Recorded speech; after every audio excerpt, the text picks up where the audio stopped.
Hello, it is Ryan, and we could all use an extra bright spot in our day, couldn't we? Just to make up for things like sitting in traffic, doing the dishes, counting your steps, you know, all the mundane stuff. That is why I'm such a big fan of Chumba Casino. Chumba Casino has all your favorite social casino-style games that you can play for free anytime, anywhere with daily bonuses. That should brighten your day a little.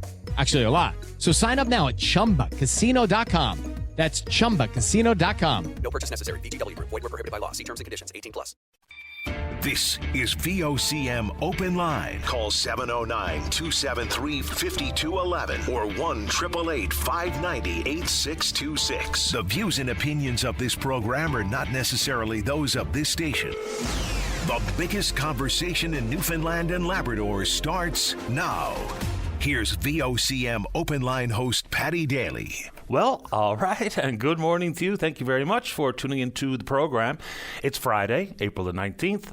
This is Open Line. I'm your host, Paddy Daly, David Williams. He's producing the Come On With It edition of the program. So if you're in the St. John's metro region, the number to dial to get in the queue and on the air is 709-273-5211.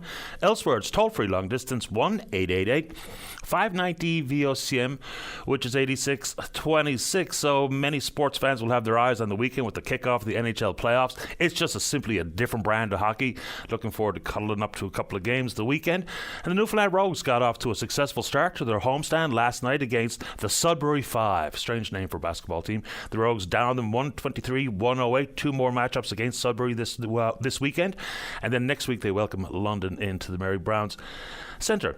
So the Boston Marathon was this week, and I just, out of curiosity, looking at some Boston Marathon stuff this morning. I don't know why, but I did.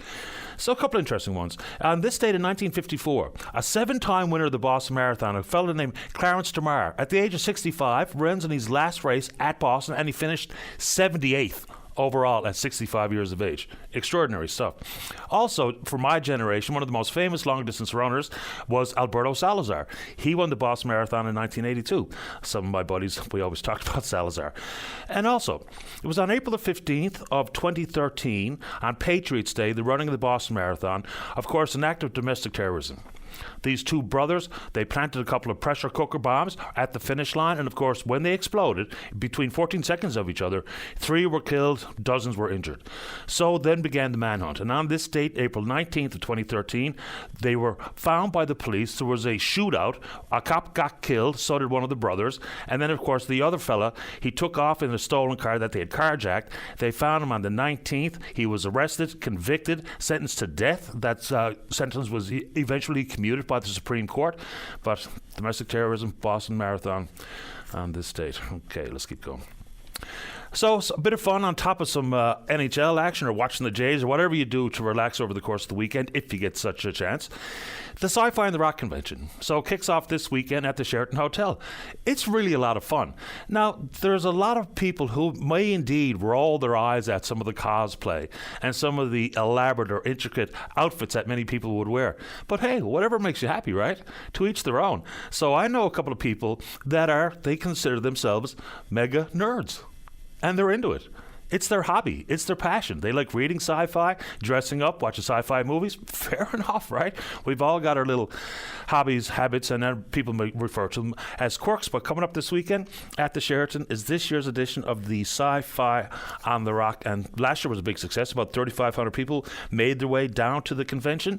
And, of course, they try to bring in some stars from the sci-fi world. Back when we ran out of the fog, myself and Chrissy had an opportunity to interview one of the stars that were brought in for the convention. His name was Peter Mayhew. Do you know who that is, Dave Williams? Peter Mayhew played Chewbacca on Star Wars. We had a chance to meet Chewbacca, which was a pretty cool experience, to be honest with you. All right, so we told you a story about this 92-year-old fellow who had ordered a commemorative coin from the Bradford Exchange. I mean, they've been around since the 70s, selling the trinkets and the coins and what have you. So this fellow's name is Lloyd Walker. He only wanted one single Queen's Jubilee coin for his great-granddaughter's birthday. Lo and behold, it's not abundantly clear that you're signing up for a subscription with Bradford Exchange, but he checked his account, and of course, $1,000 later, And the advertisements kept coming and the coins kept coming, and he was really quite furious about it all. Fair enough. So eventually, through the jigs and the reels and the calls, he got an apology and a refund and the ability to keep the coins he ordered. So that's an example of a bit of buyer beware. This one, not so much. This is absolutely scandalous and nefarious, and the evil is lurking around every digital corner. And this regarding the grandparent scam. I do think it's helpful that when we put the warnings out there, hopefully we can keep one person or another from being scammed or separated from their hard-earned money. So inside the world of the grandparent scam, it's pretty fundamental how it works. So the scammer, whether they glean some information about you and your grandchildren that might be living in other parts of the country, so they'll call, Nanny, I've been arrested and I need money for bail. Then they'll put you on to someone else who pretends to be that person's lawyer. So consequently, people, of course, when the grandparents are quick to want to help their grandchildren any way possible. And so they do. In the province of Quebec, so an investigation happened in Quebec, Ontario, and parts of the United States. 14 people have been arrested in Quebec. Since February 2022, they have scammed or defrauded Canadians of $2.2 million. So the targets are really quite clear. So I guess the hope is that between the grandparent and the grandchild, that it may indeed happen sometime where they do need your help legitimately. Maybe we've got to bake in a few so-called safe words. If, Johnny, you need me, make sure as part of the conversation, a word that we would not normally use, like what? Spaghetti. Let's make sure that we have our own little built-in code to protect both of us. So it's happening, and it's happening all the time. There's a project called Project Sharp where they're trying to investigate these grandparent scams. Full well, there's plenty of Canadians that have indeed been defrauded, but with embarrassment or what have you, unwilling to come forward to the RCMP so that we can try to get some of these people arrested. Arrests have actually taken place in this province, and plenty of examples of how they've arrived at identifying who the scammer is. One such tool they use, and I'm going to get to another story that also uses artificial intelligence to try to deduce who some of these people are, where they are. When the federal government came forward with $2.4 billion regarding AI, trying to, advance the innovation that it is. So $2 billion of the 2.4 going to the innovative startups. Fair enough. But inside that, only $50 million to establish any sort of AI safety net and protocols. Look, there's lots of very helpful and beneficial applications of artificial intelligence, but there's legitimate concerns out there about how it can be problematic for people. So amazingly, $50 million inside of $2.4 billion for that. Anyway, the grandparent scam, beware. It's worth a conversation with your nan and your pop, because it'd be a shame to see them scammed out of their money. All right, I was sent a tweet, maybe it was overnight, and this was based on an assertion coming from the federal government about our cell phone bills. So the cell phone bills have been dropping. Mine, not dramatically at all. But the federal government tells us that cell phone bills are half of what they were in 2019. Certainly not my bill. Certainly not anyone belonged to me. But here's an example when we compare it to other countries. So there's an organization called Rewheel. They go ahead and look at the data pricing schemes in 50 countries twice a year. And here are the results from 2023. Canada's cost per gigabyte is 7 times more expensive than Australia, 25 times more expensive than Ireland and France, 1,000 times more expensive than Finland. So we'll get into some practical applications. For example, if you're scrolling through your Instagram for 5 minutes, it would cost about a half a cent in France, while it would cost 20 cents in Canada. If you go to download a half-hour show from YouTube, it would cost 8 cents in Ireland, $1.03 in Canada. If you're downloading an entire season of just pick your favorite from Netflix, it costs about $1.62 in Australia, $10.22 in Canada. And all those prices are translated into Canadian dollars based on exchange rates at the end of 2022. So they can tell me that we've halved our cell phone bills, or they played some role in halving my cell phone bill. Not so much. Certainly not mine. I don't know what your experience is, but we can do it and talk about it. All right. Take it off to Memorial University. And it's been a tumultuous few years at that institution, to say the very least. So we know when the private headhunting firm was brought in, a contract valued at $150,000 to recruit then-President Vi-Anne Timmins. And we all know what happened with her tenure at the university. Now, apparently, based on a recommendation coming from the Presidential Selection Committee that was made up by faculty, members of the Board of Regents, and students, they are now recommending or going down the path through an RFP to bring in another private headhunting firm to find the next president of Memorial University. You know, the assertion coming from the Faculty Association is fair ball. They say, look, these headhunting firms are much more akin to working and operating in the corporate sector, not in the world of education or post-secondary education. So I think they're onto something here. You know, if the members of the Board of Regents say that we don't have the HR and or the expertise in-house to do this work on our own. But the Faculty Association recommends, hey, what about the headhunting firm is not brought in to select the eventual president, but to compile a list of potential applicants that can indeed then be brought through a screening or a vetting process, and out the other end comes the next president. Because $150,000 and value for money spent is highly debatable in this arena. All we have to do is look at how it worked last time. So we're hoping to speak with Josh Lepofsky from the Faculty Association this morning about the process. Maybe even Glenn Barnes, who's the chair of the Board of Regents, would like to chime in. Because, you know, I know hiring the next president of a university isn't as simple as putting an ad in the paper. But there are academic journals and other periodicals that are shared amongst institutions of higher learning around the country and around the world. You would assume that people who are potential candidates to be university presidents have their ear to the ground with opportunities. So I really don't understand the need in full for a private headhunting company, but if that's something of interest of you, then you can talk about it with me and our listeners here this morning. Okay, there's some proposed changes coming up in the K-12 system when it comes to where certain grades will be housed. There's an opportunity for public input. The deadline for said input is the 30th of this month. Okay. This is all about school overcrowding. And let's talk about education, please. So overcrowding in the lower levels means changes to St. Andrews, Larkhall, Learysbrook Junior High, and Prince of Wales Collegiate. St. Andrews and Larkhall will change to K to 4. Learysbrook will change from grade 5 to 8. And Prince of Wales will change from grade 9 to 12. I have heard from one family in particular, and of course this is all going to change when new schools are built, Kenmount Terrace and the high school down at Portugal Cove St. Philip's. The concern for this particular family, and I totally get it, it's enough of a shock to the system to move from a secondary school or primary elementary school into junior high. But the huge transition comes from leaving grade 9 into grade 10, 11, 12 in a high school setting.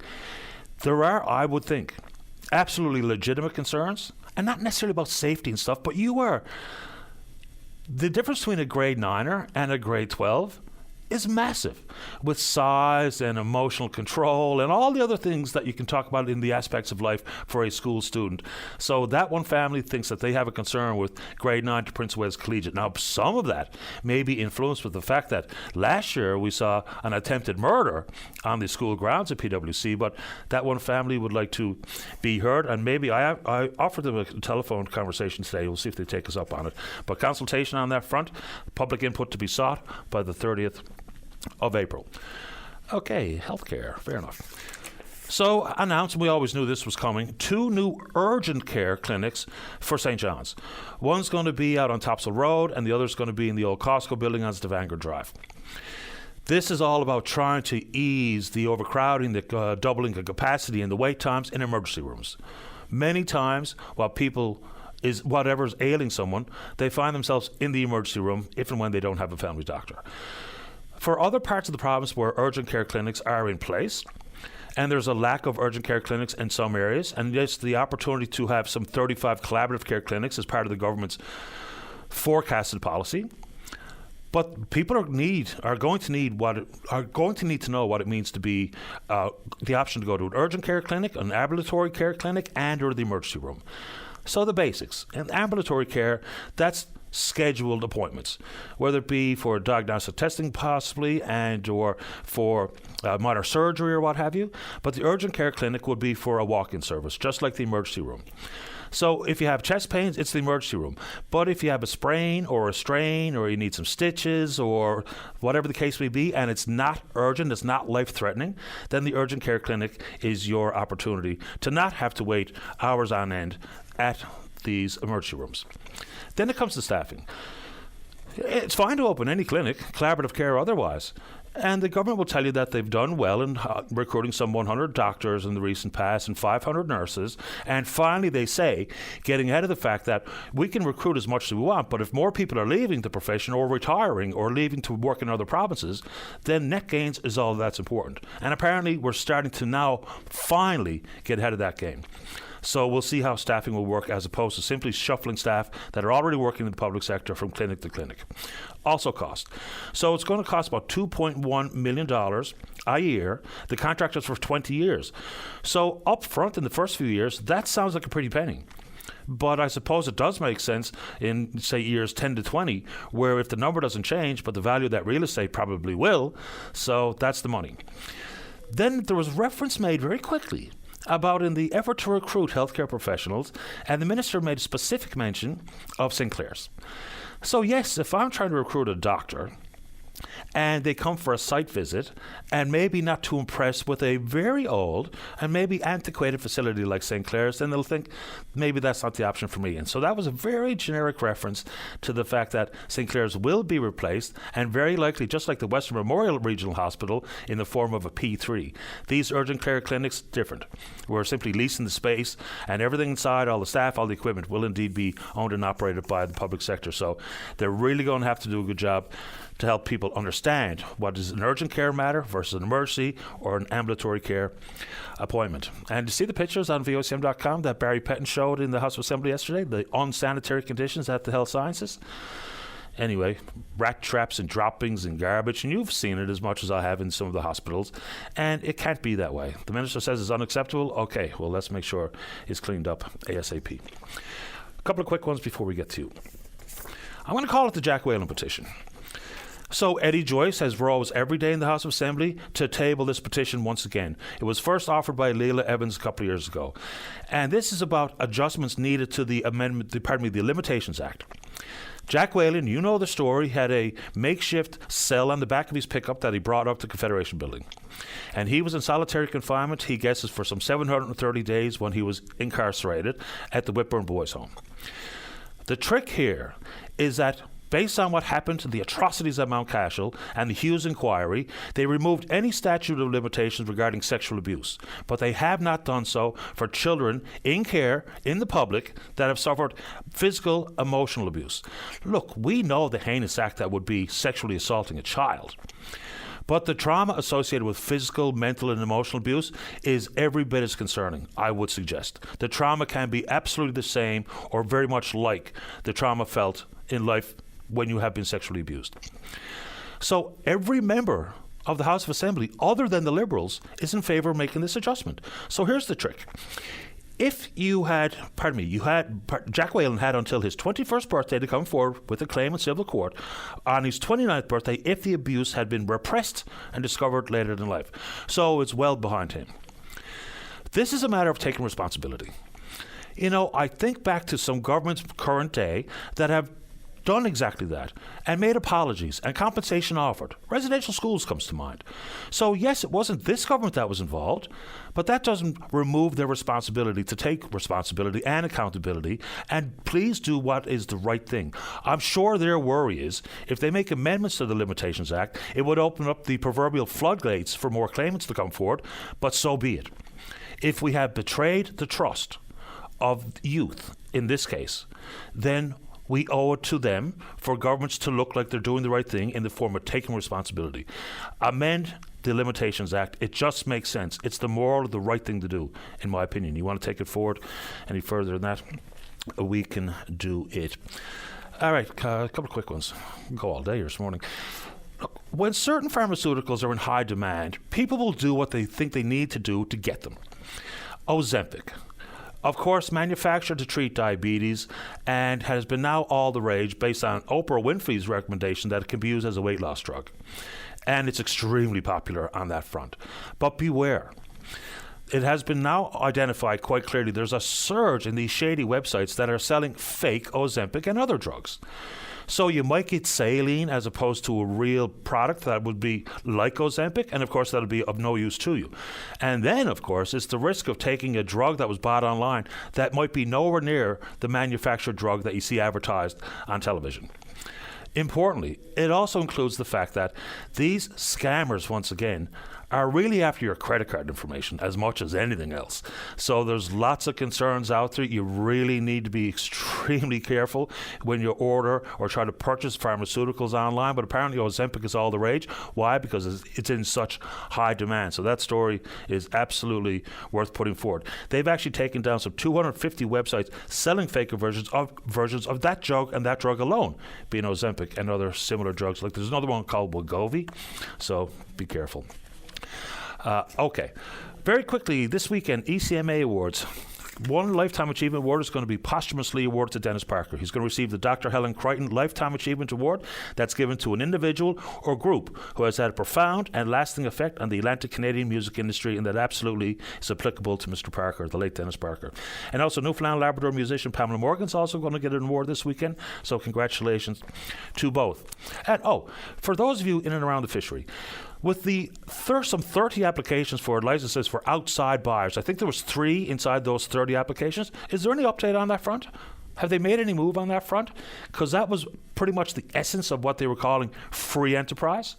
And yes, there's a story I saw Ryan Cleary post about controlling agreements, which are illegal. Yet not one single charge has ever been laid in the world of controlling agreements, which basically means that generally a processor or processing company would be involved in the ownership and or the loans associated with the harvester to get a boat and to create their entire enterprise to get it on the water.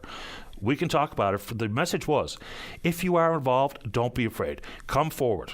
Go to DFO and describe exactly what's happening inside your enterprise that may indeed be part of these controlling agreements. We're on Twitter. We're VOCM Openline. Follow us there. Email address is openline@vocm.com. When we come back, let's have a great Friday show. That means you're in the queue to talk about whatever's on your mind. Don't go away. Welcome back to the program. Well, Chris Aylward, he's the president of the Public Service Alliance of Canada, and he joins us on line number 2. Good morning, Chris. You're on the air. Good morning, Patty. How are you? Best kind this morning. Thank you. How about you? I'm good, sir. I'm good. So, obviously, there's a lot for all of us to digest inside a $535 billion federal budget. But as it pertains to your rank and file, one of the issues was about what people refer to as public service bloat. 357,000 plus people working for the public sector. They're talking about job losses to the tune of 5,000, all through attrition. Yet, we're told that this is a problem for you and your union that would possibly compromise service. Elaborate for me, Chris. Well, look, Patty, let's talk about the bloating of government. Let's start there, because a lot of people are saying since 2015, this government is, blown out of shape, hired too many people. And we haven't. The federal public service since 2015, we haven't grown that much. What we have done is recovered from the Harper-Polyev era, where they cut almost 50,000 public sector jobs. And that closed 9 Veterans Affairs offices, including one right there in Corner Brook. Closed the Kitsilano Coast Guard Station in BC. If Trudeau Liberals get elected in 15, they reopen 9 Veterans Affairs offices, rehire those staff. They opened the Kitsilano Coast Guard Station, hire those staff. And they started rehiring from the cuts that Harper made. So it wasn't like Trudeau took the public service in 2015 and just added all of these positions. We recovered from the Harper era. That number yesterday, that 5,000, sure, there might be some services, but I can guarantee you if that was a conservative Polyev budget, you could add 2 more zeros to that. So the 5,000, in the bigger scheme of things, we never like it when there's a job loss. But 5,000 over 4 years, it is a modest number, and I'm looking forward to sitting down with Minister Anand and just to see exactly what impact it may have on services to Canadians. So, we have to include the impact of the pandemic because there was a lot of public sector growth during the pandemic, to oversee some of the CERB and the wage subsidy and other federal government programs. From the beginning of the pandemic through into the fall of 2022, 86% of new jobs in the country were in the public sector. So there's a reason why people think that wave of growth, now some of those jobs have come back to earth just naturally because some of the programs went away. Consequently, people to administer the programs were no longer needed. But I guess the big question will be, over the course of X number of years, while some 5,000 people leave, the assertion that it's going to compromise, whether it be counter service or you're going to have to wait longer in an airport, is there not the current ability for the remaining 352,000 public sector workers to be able to pick up said slack so that services are not compromised? It seems like a very small number when we talk about a percentage of 357. And I agree with you, Patty. I just said it's a modest number. But let's look at the pandemic that you just raised and the hiring of those people. Investing in the public service, you need to do that. As the population grows, you have to invest in the public service. If you don't, those services, people are going to see a difference in those services. So again, you just can't say, okay, the public service has to stay this size, that's it. While new Canadians are coming in and the population grows, services will be affected. So I'm not saying, these 5,000 cuts, you just wait and see. There's passport offices are going to be lined up. There's going to be lined up. I'm not saying that at all. And PSAC are not saying that. We don't like it when there's job loss. But as far as what real impact on Canadians this will have, we're not really sure right now. As I said, it's a modest number. I don't think we're going to go back to long lineups at passport offices because of this announcement. As I said, and I've seen the main estimates that were tabled in the House of Commons a month before the budget, those numbers were a whole lot scarier. Because in those numbers, what we could decipher, it was around 36,000. That was the number we were looking at before the budget was tabled. So the 5,000 over 4 years, I agree with you. It's a modest number. I'm sure we can work with it. And I look forward to sitting down again with Minister Anand to say, where could some of those cuts come from? And with the least impact to services to Canadians. And I'm quite confident we can do that. If we look back even as recently as a decade or two and talk about the current state of affairs and how people's business is administered, and then into the future with further digitization, kind of removal of most of the counter services at all levels of government, and then it's the implications of how much work can be done with things like artificial intelligence, although I have some distinct worries about that. In some high impact areas we cannot use that platform, I would suggest. But how has that changed the feature of working in the public sector and the numbers of people required? Because if you don't have a big load of wickets for people to go to, and more people are, say, for instance, and I know this provincial, renewing their driver's license online or dealing with a CRA online, what does that really mean for the appropriate numbers of people working? Because when things have changed and advanced and modernized and technology and innovation, it has reduced workforces just organically. So what do you think that means for the future of your members? It is scary. I agree with you, and I absolutely agree with you. It's scary when we talk about artificial intelligence as well as to what that may involve. But as we move forward, this is all of a sudden it's like, we're in this brand new technological era. No, we've been going through technological change for the past 20 years. So any kind of AI involvement in that, again, there's a process there for us to sit down with the employer to say what impact is this going to have on the on our membership, what impact is it going to have on services, and how is the best way of doing this. So it's not like, yes, AI, I agree with you. It is very, very scary because it's unknown right now as to the limitations, because a lot of people think there are no limitations to artificial intelligence, and that is very scary. So again, because of AI, it's not like, we're hitting this big new technological age and we got to shift gears. We've been going through technological change for, as I say, 20 years. And we've worked with employers to make sure that it's done in a fair, equitable way with least impact on workers and least impact on services to Canadians. Yeah, in reference to artificial intelligence, I know part of this budget, $2.4 billion to advance artificial intelligence, the bulk of it going to technological startup companies. But inside that envelope, only $50 billion to talk about artificial intelligence safety. Now, it can be very helpful and beneficial and really streamline some government work, but we really do need to understand some of the risks. And, of course, governments work at a glacial pace, but technology is going ahead at light speed. So that's something. Very quickly, it just pops in my mind. We talk about technology is amazingly and apparently all of the kinks or the bugs in the Phoenix payroll system have not been worked out as of yet. Can you give us a status update? Oh, absolutely. Thank you for that, Patty. The Phoenix pay system, it is still a mess. It is still the pay system that we're working with.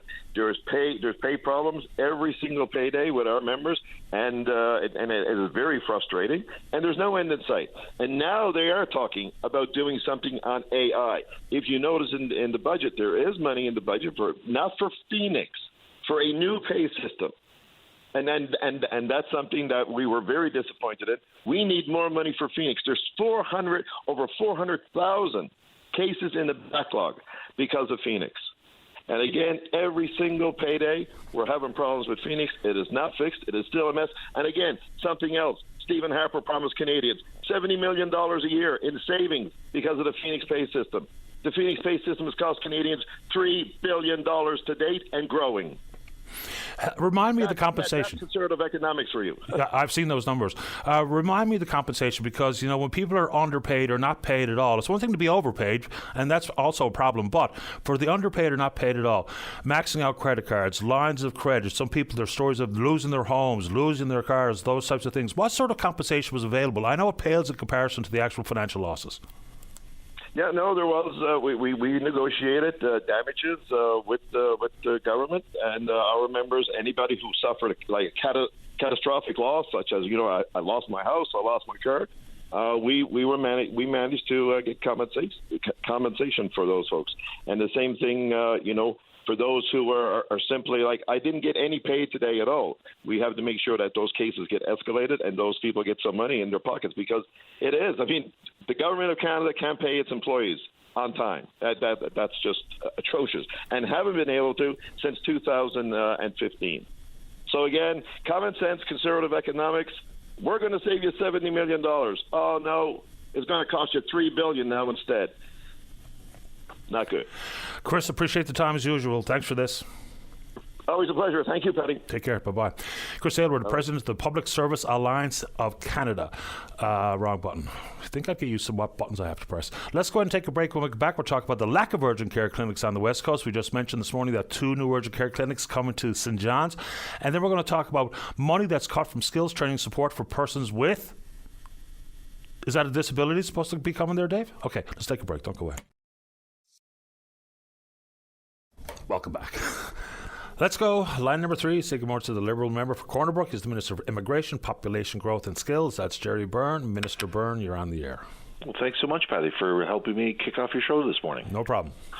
Listen, I wanted to talk a little bit about something you and I have talked about before, but now it's the concern has now become reality. And Patty, I am very, very worried. I'm talking about the decision by the federal government in last week's federal budget to cut $16.8 million from the labor market transfer agreements, the money that we use to help put people to work, to get trades in school and on the job, to get people with intellectual disabilities into the workforce, to help people on the autism spectrum lead a full life, full actualized life, and into the workforce, to get more women, Indigenous, all a variety of different groups that are really unrepresented. We have just lost $16.8 million a year from those programs as a decision of the federal government, and that has to have a consequence. It cannot be done with just a neutral effect, and I am very, very concerned about this.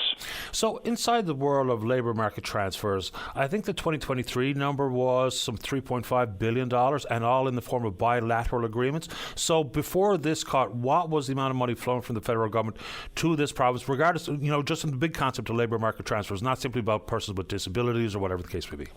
Well, it's now down to $142 million. It was there were some additional funds that were applied back in 2017. I'm very much aware of the history of this because I was around at the time when the Chrétien government, in a world that was post-Quebec referendum, People were looking at the federation. People were examining how, what are the true jobs and what's the best jobs for the federal government to do? What should provinces and territories be doing because they can do it better?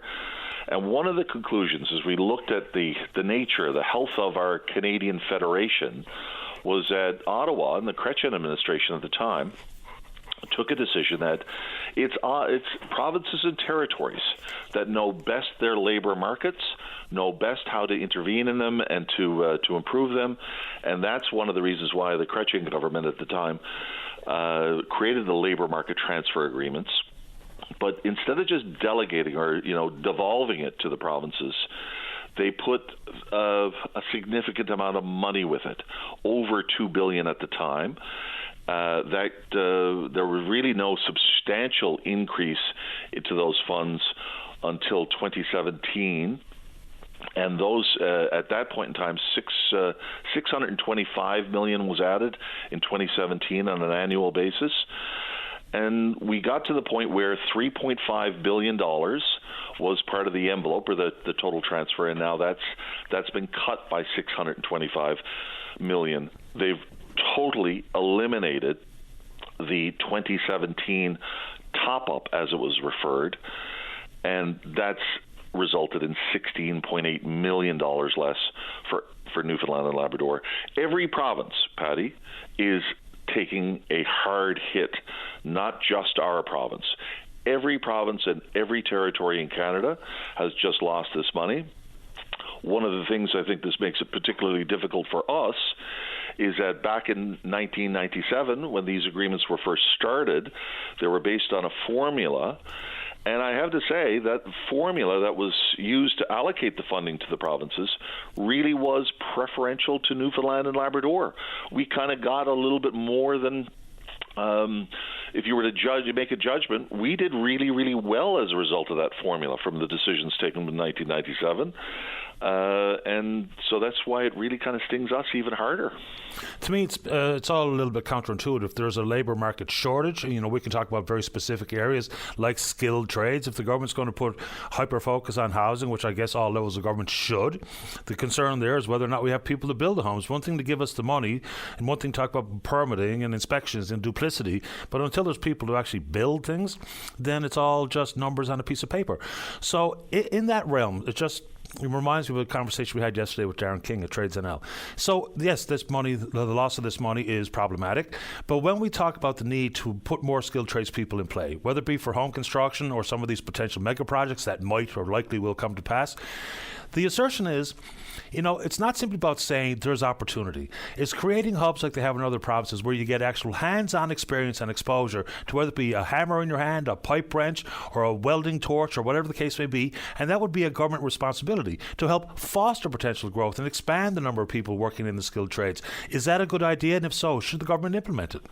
We do it. One of the things we do is we actually wage subsidize. We spend over $6 million a year making sure that apprentices have job training. Yeah, but that's after they've decided to enter the trades, as opposed to some who maybe think, I don't know whether or not it's for me, and I see things like computer coding or what have you, but if they had an opportunity to, hands-on prior to actually entering into an apprenticeship program, maybe, just maybe, that would lead to more people entering the trades. I think that's the concept versus subsidies after you've made your decision. And we do that. That's one of the things that Skills Canada does. One of the things that we do in encouraging more Indigenous representation within the trades. We spend a significant amount of resources, not only making sure that tradespeople, apprentices, are successful on their journey to become a tradesperson, but we also make sure that we're very much aware of the advantages of becoming a tradesperson. That exposure is really, really important. That's one of the reasons why we have it not only select programs in schools itself, in the secondary school system, in the high school system, but as well for those that want to explore trades. There are different programs out there for that as well. And quite frankly, Patty, this is one of the reasons why, when you cut back on this, it's when you invest more in artificial intelligence than you do in human intelligence, you've got a problem. And that's really what the federal budget has done. And I'll say that. I'll say that not lightly because, listen, there's a role and importance of artificial intelligence. It is the part of a wave of the future, but it should not be done at the consequence of diminishing human skill, human intelligence, and human experience. And to really prioritize artificial intelligence over human intelligence is not. It's not an answer in the 21st century when we've got so many issues in healthcare, in construction and trades, so many issues and so much opportunity out there for Newfoundlanders and Labradorians to be able to take advantage of. Fair enough. And I do have to get to the break, but very quickly, and I've been asking this of various members because I think it's important. I know you haven't had a raise since 2009, and I think that's a mistake, very much like all the extensive 2-decade-plus tuition freeze that month. What happened? An explosion in tuition. Same thing here. Recommendation of a $25,000 raise. Again, don't begrudge politicians a paycheck and or a raise, but that sounds like a whopping big sum when we're looking around the general public, talking about their struggles with cost of living, inflationary pressures, groceries, gas, and otherwise. Is it an appropriate time for members of the House of Assembly to take a $25,000 raise? Will you be voting in favor of it? You know, $25,000 in a lump sum in 1 year is a lot of money. I've always said that it's a perspective. Listen, this is a decision that Newfoundlanders and Labradorians, not politicians, should make. I'm not advocating this, Patty, but if there really is a disdain for public servants, including elected officials, from having a kind of a modern wage, I don't have a problem with that. If one of the solutions or suggestions is that maybe our MHAs should be part-time jobs, I am not advocating that. But if we are to create a system whereby it's okay not to have a raise since 2007, or 2009 or whatever it was, some 15 years, that there is no cost of living index, and that is the appetite of the people of Newfoundland and Labrador, I think that politicians have to adapt to that, and I think we all have to adapt to that. Maybe this is the time to have a conversation about whether or not our legislature should be someone with MHAs who have full-time jobs and exercise an opportunity to represent their constituents on outside of a full-time job elsewhere. I don't think that's the answer. Not a great solution. I don't hear anyone advocate for that. But I think at some point in time there has to be some reconciliation that if you want somebody in a particular job, it has to be a fair market wage. Yeah, but like the rest of the world, maybe just predictable increases based on the CPI. I think that's what should have happened in 2007, that we wouldn't be in this mess right now. No, we wouldn't. It's just a self-inflicted wound, I would suggest. Yeah, no, it's a bit reactionary in the sense that, I am fully with everybody who cannot understand why, when there's cost of living increases that faced on grandparents, on single mothers, on everybody in our society, that when the conversation stirs around to, so how are fat cat politicians being treated and how are they treating themselves, I totally get where this conversation comes from. And there is in order to ensure and instill an instinctual, an understanding in our political representatives that they should bear the brunt, they should have to understand what it is not to get a cost of living increase. I get totally where this all comes from. Sure. And, I mean, asking the question doesn't have to be received in an air of disdain. No. And so, and we're only talking about the pay raise of your base pay, not other monies afforded to elected officials here. So very quickly, hopefully a yes or no, because I do have to go. Will you be voting in favor of the $25,000 raise? There is no $25,000 raises in front of me to vote for. So when it does come to pass and it's tabled in the House of Assembly, there may not be necessarily a $25,000 raise to come forward. That will be a decision that will be taken by the Board of Internal Economy or the Management Commission. We'll see what the actual recommendation is. One of the things that if there is any raise whatsoever, Patty, if there's any raise whatsoever for anybody, which is not yet decided on, I think that individual members should have to assert or attest. They should have to sign up. They should actually have to sign on the dotted line, I want that raise, and that their name should be recorded and published in the Newfoundland Gazette. And if you don't want to sign on the bottom line, then you don't get the raise. Yeah. And the reason why I say that is because I think there may be a few members out there that would love to have the majority say that vote for the raise, and they can say in the background, "Oh, I never supported that, and so therefore I'm just being carried along on the waves of change against my will, and I've got no choice but to accept the wage rate, the increase." I would suggest to you, every member of Parliament, every member of the House of Assembly who wants a raise has to sign on the dotted line. Fair enough. I appreciate the time, Minister. Okay, brother. All the best to you. Bye-bye. Thank you. Jerry Byrne, Liberal member for Corner Brook, Minister of Immigration, Population Growth and Skills. Dave, you're next to talk about urgent care or the lack thereof on the West Coast. Welcome back to the show. Let's go to line number 1. Dave, you're on the air. Good morning, Patty. Good morning to you. And how are you today, sir? Grand. Thanks for asking. How about yourself? Not bad at all. Absolutely beautiful day here in the bay, and it's larger than life. Socked in, cold, dreary here in town. What do you know? I seem to remember that. Yep. This morning, not long ago, I guess just previously, you had somebody on who I really have to remind him, and that would be Minister Byrne, that you got far more serious issues in the Corner Brook region and in your riding than anything going on currently with MHA's salaries and possible increases, no increases since 2009, whatever. We've seen lots of decreases, and I'll get into that in a few minutes.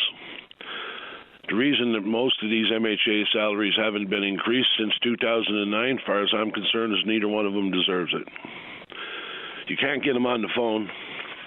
You can't get them to call for nothing. You can't get them to get involved with anything. And that's even everything so much as what I would call their main 100% responsibility to the people that voted them in is to provide proper health care. Everything after that should come next.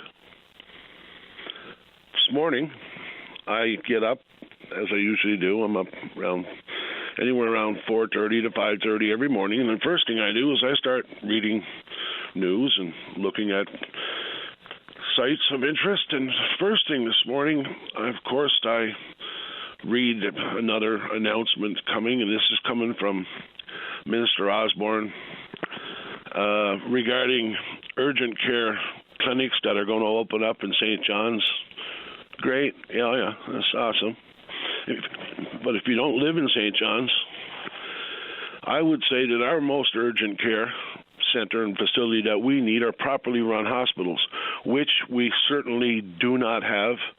And in basically to clarify that point, I started writing the Premier and the Minister of Health back in November of 2023 regarding a service here on the West Coast that was far underutilized, lacking in capacity.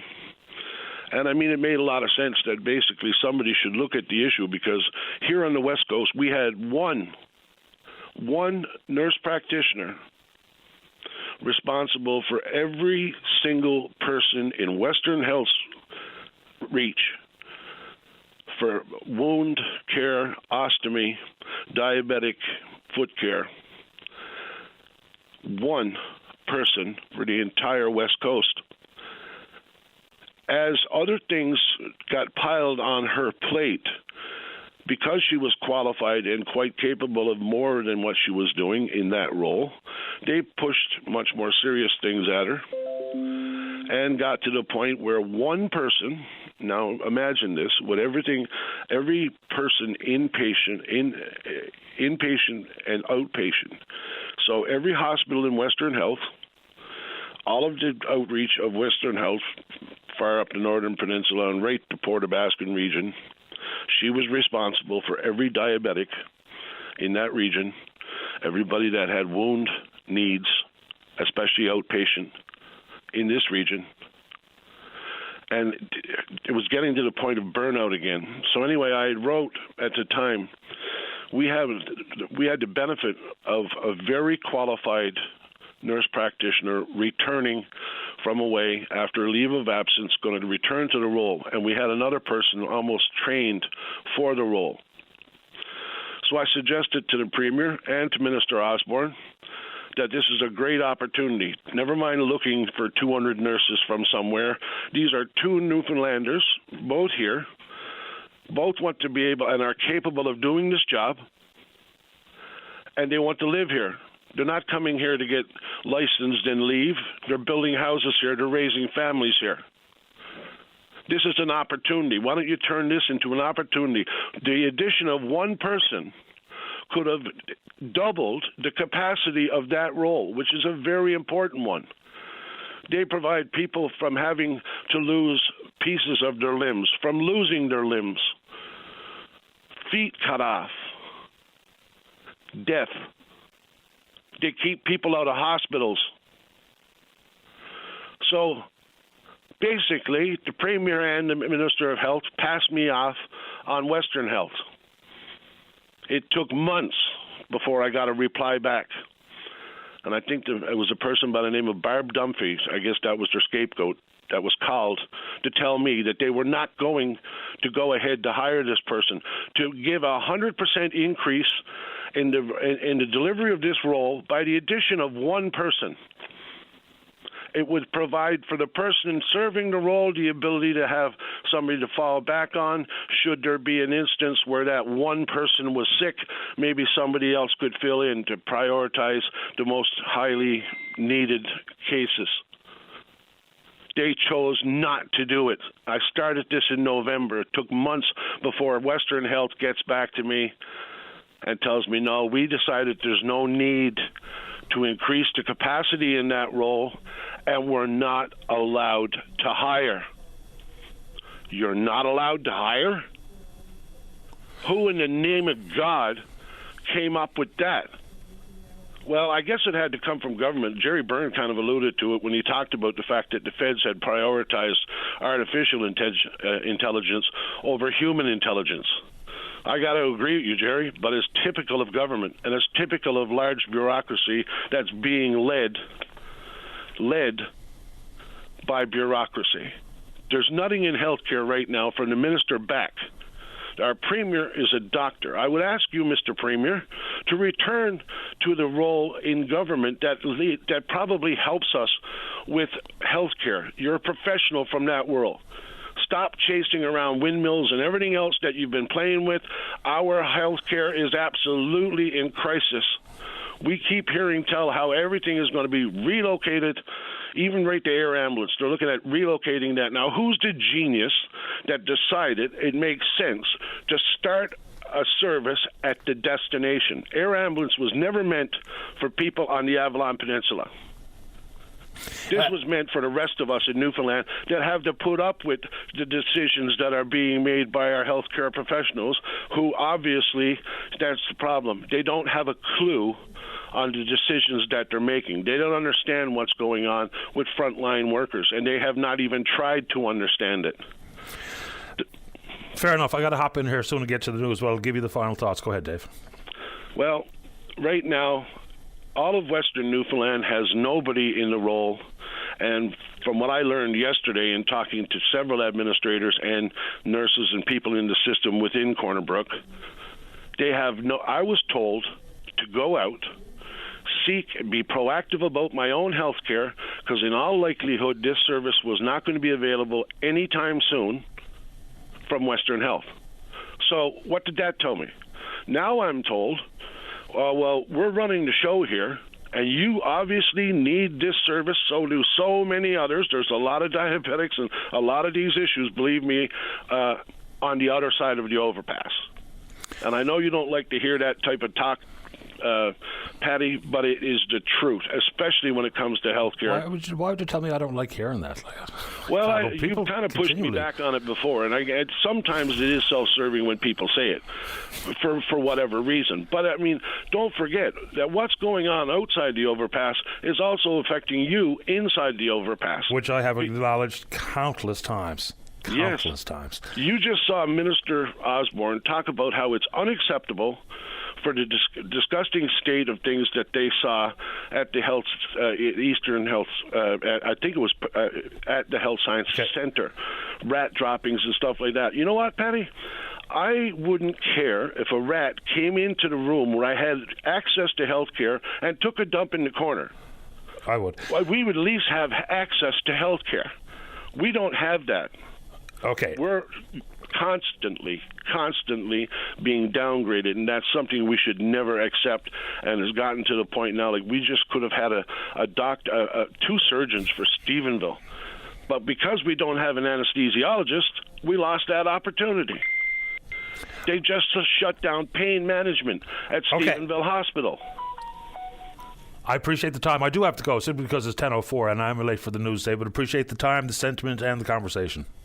Thank you, buddy, and you can count on me getting back to you on the topic again next week. Thank you. Thank you. Take care. Bye-bye. All right, let's take a break for the news. When we come back, we're going to talk about the story that broke in the House of Assembly yesterday, some of the pictures shared about the unsanitary conditions of the Health Sciences Centre, and then whatever you want to talk about. Don't go away. Welcome back to the program. Let's go to line number 5. Say good morning to the president of the Memorial University Faculty Association. That's Josh Leposki. Josh, you're on the air. Hello. How are you? I'm well this morning, sir. How about you? Good, thanks. So here we go. We're going right back to the method that did not work last time of hiring a private headhunting firm to to identify the next president of the university. We went down this road in 2020. Vianne Timmons was hired. It cost $150,000. What's the Faculty Association's position on this play? Yes, well, needless to say, we are not in favor of it. And as you say, it seems to be turning into the same or even, or at least similar process as what happened the last time. So, the Faculty Association has put out a statement that we do not agree with the use of an external search firm, nor do we agree with one that is secret. There are some there is some MUNFA representation on the Presidential Search Committee, but they are just one constituency among several. What isn't clear, in part because members of that committee are required to sign non-disclosure agreements. What isn't clear is the degree to which the chair of the committee, who's also chair of Board of Regents, is or isn't acting unilaterally to make these decisions. And if that's happening, that is also a problem. So how are you suggesting it should be handled? Well, the Faculty Association has advocated literally for years, even before the previous president was hired, that presidential searches should be public and open.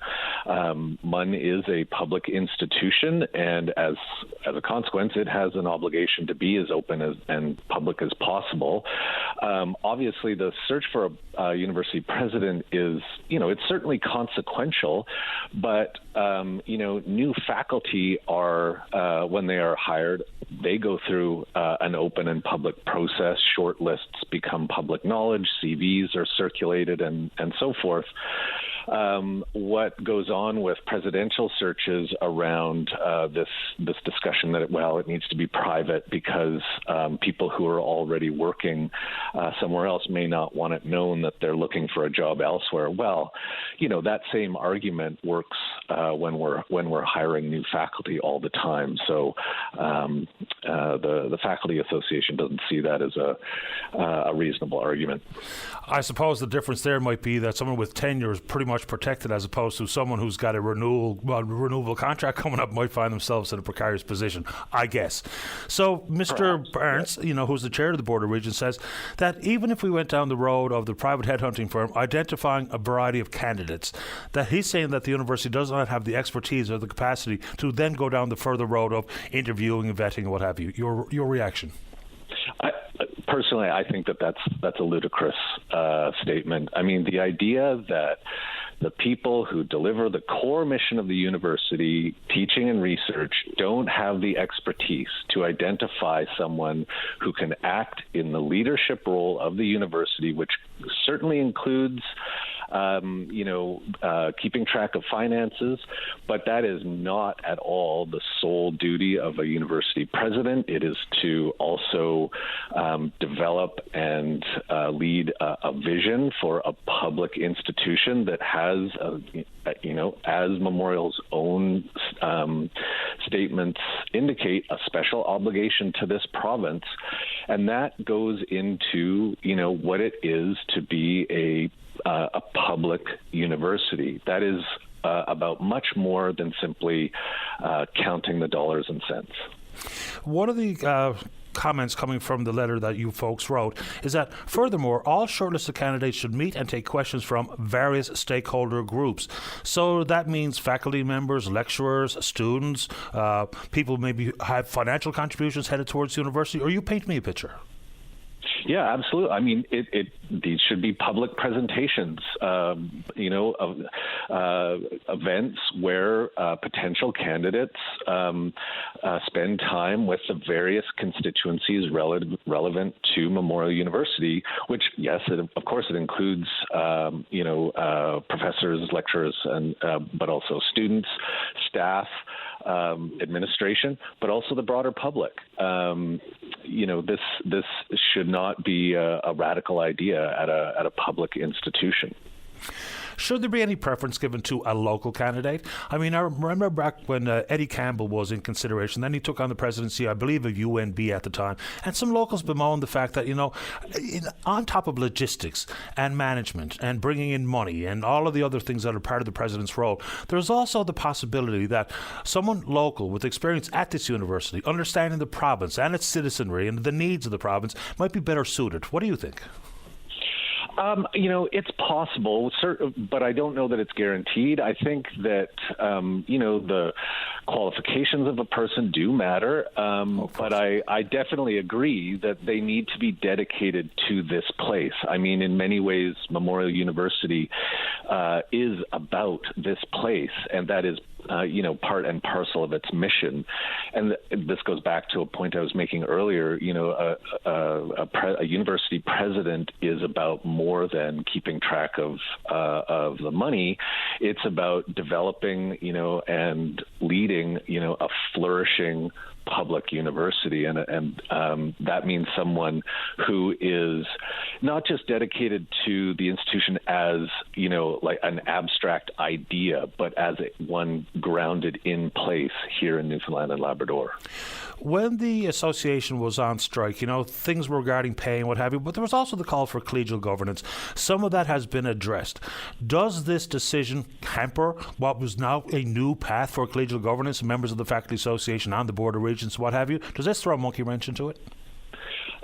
It does to some extent. As I say, there is Munfer representation on the Presidential Search Committee, but in and of itself, that isn't enough. Again, the practice of using non-disclosure agreements means that the degree to which members of the committee can communicate with the broader university community is very limited. And so that really means that there's little or no opportunity for input from the broader community into, crafting the pool of candidates that are even considered. So it's less than ideal, for sure. Do we have any timelines for when this RFP will be concluded and this headhunting firm would be picked? And furthermore, is there any aspirational timelines as to when a new president will be selected? Well, I am not actually aware of those. That would probably be a question for the committee itself. Again, because of things like those non-disclosure agreements, we those of us outside the committee don't have a lot of information on their timelines or where in the process of putting out a request for proposals are. One of the reasons the Faculty Association wrote this open letter was to try to head off a process that seems and reshape it in ways that are more beneficial to the broader university community. Any final thoughts, Josh? Well, again, MUN is a public institution. It has an obligation to be open and as transparent as possible, and the Faculty Association strongly encourages the Presidential Search Committee to do everything it can to make that process as open and public as possible. I appreciate your time this morning. Thanks, Josh. Thank you. Take care. Bye-bye. Josh Lepowski is the president of the Memorial University Faculty Association. Let's take a break. Stan, you're next to talk about something he wants to respond to Jerry Byrne and also the cleaning at the Health Sciences Centre. Don't go away. Welcome back to the show. Let's go to line number 2. Stan, you're on the air. Hi, Paddy. Hi there. Paddy, talking about the health science and there. I've been going back and forth there as a visitor a good bit lately, and I've seen the state that is there at times. And I've seen the floors not been touched for 2 weeks. I've been there every day for 4 to 5 weeks visiting. And I've seen a person come in from housekeeping, young person, looked at the garbage, never done nothing with it, and had the gall to say to the people in the beds there, do you want your floor done? And she said, I'll put a sign there as if I'd done it anyway. If my supervisor comes around, they'll see that the floor was done. Now, if there's a supervisor over that person, they don't walk the floor and see that the work is being done. That person will be fired right away. Too lazy to do the work. I actually worked in the housekeeping department at the Health Sciences Centre when I was a teenager for a while, a couple of summers. People there too, Paddy. Pardon me? A lot of good people there. Oh, no doubt about it. But what I was going to say is there was absolutely a supervisor following behind to ensure that what I said I had done had actually been done. And I actually run into her in the supermarket every now and then. So I wonder, is this a result of maybe some cuts in that type of staffing? Because this is not new. Cleaning protocols, unsanitary conditions in hospitals is absolutely something that's been talked about for decades. Like they talk about, there's no better place to get sick and get an infection than in the hospital. And yes, the cleaning has long been a problem. Okay. Yeah. I picked up an infection while I was in there myself, just as a visitor. And I wear a mask all the time. But I've seen food under the bed for weeks, and that means it wasn't mopped. The floor wasn't, for 2 weeks, the floor wasn't done on the ward. And then this person come in and had the gall to say that, do you want your floor done, and put a sign there as if the floor was done. So if there is a supervisor going around, Paddy, they're not doing their job either. No, fair enough. You would have seen that the floor wasn't done. And if you're going to do that once, you're doing it other times also. So they're not doing their work. A lot of good people, I've seen people work their butts off in there. I've seen the beds while the patient is in the bed, I've seen them taking their sanitizing cloths and wiping down the bed rails while the person is in bed. I've seen that done. I've seen them doing the walls in the walk-in shower. So a lot of good people, but there's a lot of lazy people. It only takes one to ruin everything. Yeah, you're absolutely right. And you would think that one of the places that we would expect to be as sanitary as humanly possible would be hospital setting, but we've all seen the stories where they do tests of some of the surfaces that people would touch, whether it be bathroom counters or otherwise, and generally the results are really quite damning, much like going to a motel. So there's a lot of work that has to be done here. Yeah, okay, Paddy. Like I say on that topic, I just want a couple of words with Jerry Byrne. Sure. I said before to you that Jerry Byrne got his 2 arms broken, patting himself on the back, but he wouldn't answer your questions yes or no. That raise of $25,000, that's 10 times, more than 10 times what I'm getting for a year as a senior. And a lot of seniors out there in the same boat. And he wouldn't answer yes or no to the raise, say would he vote for it or not. He just, look, when he comes on the radio, the only thing I was waiting in my turn on the phone to get on the phone with you, I would turn them off. And when he comes on TV, I got to turn him off because I don't want to lose the meal I just had. He just turns my stomach, Now, the first point that he wanted a lot of people out there feel the same way. That could very well be. The first point he wanted to speak to with the reduction in the labour market transfer of monies, I mean, I think that's an important conversation. Beyond that, people will like him or loathe him. That's just nature of the beast. Oh, yeah, I know that, but he always got that silly grin on his face, and all he talks about, he didn't mention this time, but all the people he wants to bring in. Look, I don't care if he brings in 1 million people, as long as we got the place to put them up, as long as we get the housing for them. But all this talk about housing, this is another topic I wasn't even going to talk about. All this housing they're talking about now, lately, it's all for the people that's coming in. I mean, people in Newfoundland and Labrador and all over Canada have been looking for housing for years and years, and all of a sudden we're going to start putting up all kinds of buildings now. Why? Because we're bringing in thousands of people from other countries to house them. The people are still in the tents down around Colonial Building. I said before, going back to different topics, I can mention that the food, the crab fishery. I'm not a fisherman, but I know a lot of people into it. I said they got to do something. You got to almost storm that place down there, like the Confederation, like they done with the Colonial Building years ago. But now they got something settled now with the crab. But every year it's the same old story. They got the fisherman down where he wants to keep him, and they'll never let him up. There's one clique that got everything here, and they'll be doing it for hundreds of years. Anyway, Paddy, I had to sound off a little bit this morning, and I thank you for letting me get on there with you. I appreciate your time, Stan. Have a nice weekend. Paddy, listen here. I heard what the person said to you, I think it was yesterday. You're one of the best ever been on there. I listen to you every morning. If I'm out in the car, your station is on. I listen to you every morning, and you and your partner behind the scenes there does so much good for people. And you done it for me when I want to get injections there for the COVID was on the go, and you helped me out to line up a place to go get my injections and that. And I appreciate you, and I know you does an awful lot of good. I appreciate the kind words, and I'm not everyone's cup of tea. And once again, that's also nature of the beast. Sorry, what?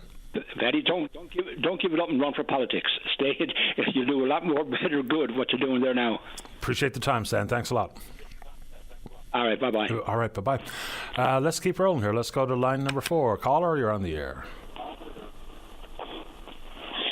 Hi, I'm also calling regarding the conditions of our healthcare system, except it's not the Health Science Center, it's the Waterford, and something I witnessed a couple of months ago in January.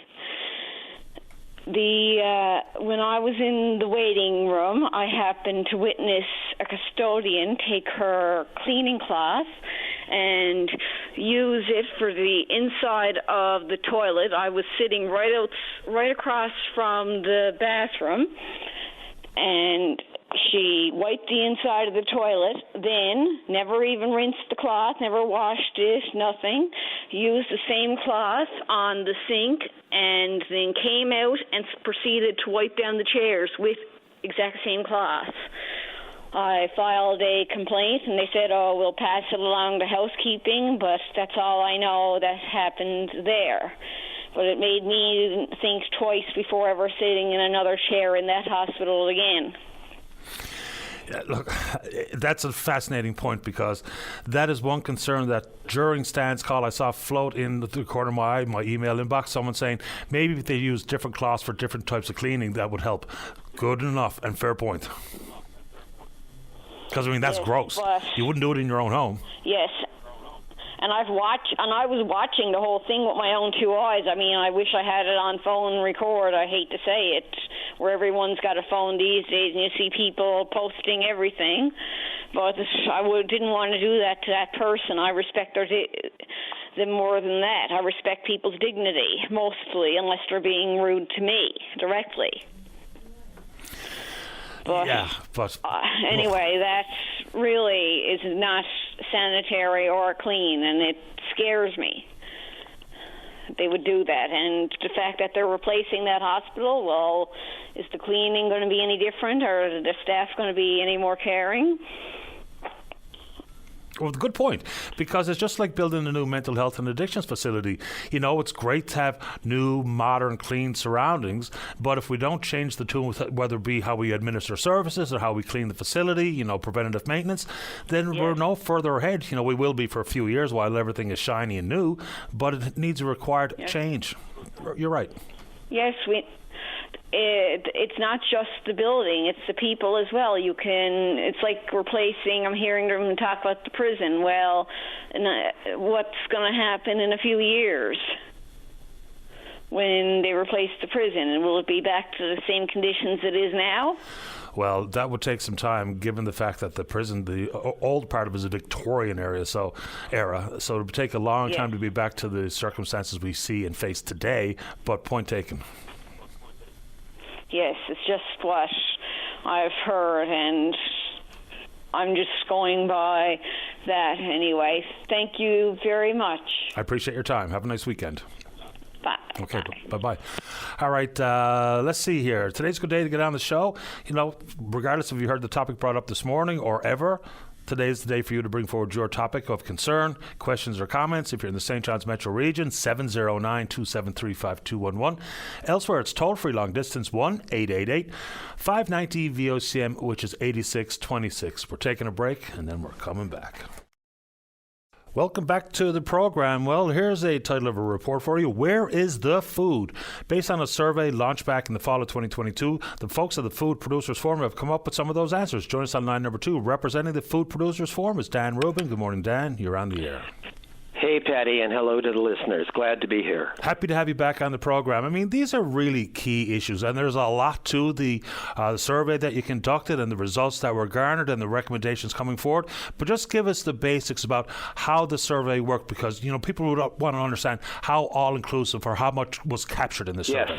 Yes, I will do that. And you and I, as you know, have had some really interesting on-air discussions already about food need and the issues that we're facing provincially and locally here in and around St. John's. So this survey came about because of 2 earlier projects, one of which was some work that we did with greenhouse construction in rural communities, and the other was a conference that we organized online in May of 2022. We had 32 presenters, about 200 people on board, and Mary Walsh is our conference chair.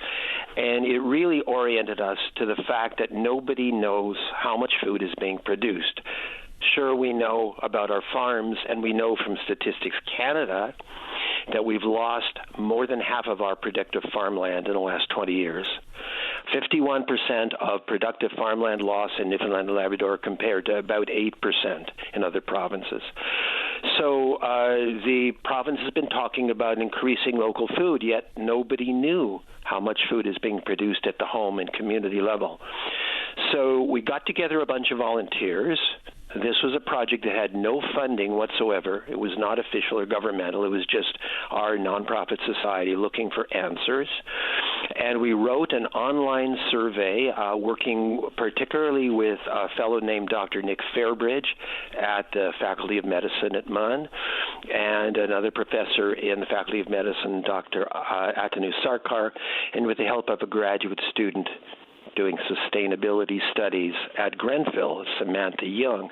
We had about 10 people in that committee, included representatives of the Department of Agriculture, and we wrote a really good survey, really down to the bones. We distributed it online beginning in September of 2022, and we kept it online until the end of the year, January 1st of 2023. And I'm excited to say, although some people were very skeptical at first, and we sure ran into that protectiveness that a lot of people have around the food that they're growing, but we got good uptake once we explained it was anonymous and we were not a government thing. We got 758 responses, and of those, 742 came from 167 communities right across the province. And people told us what they grow, what they gathered, what they hunted, what they fished.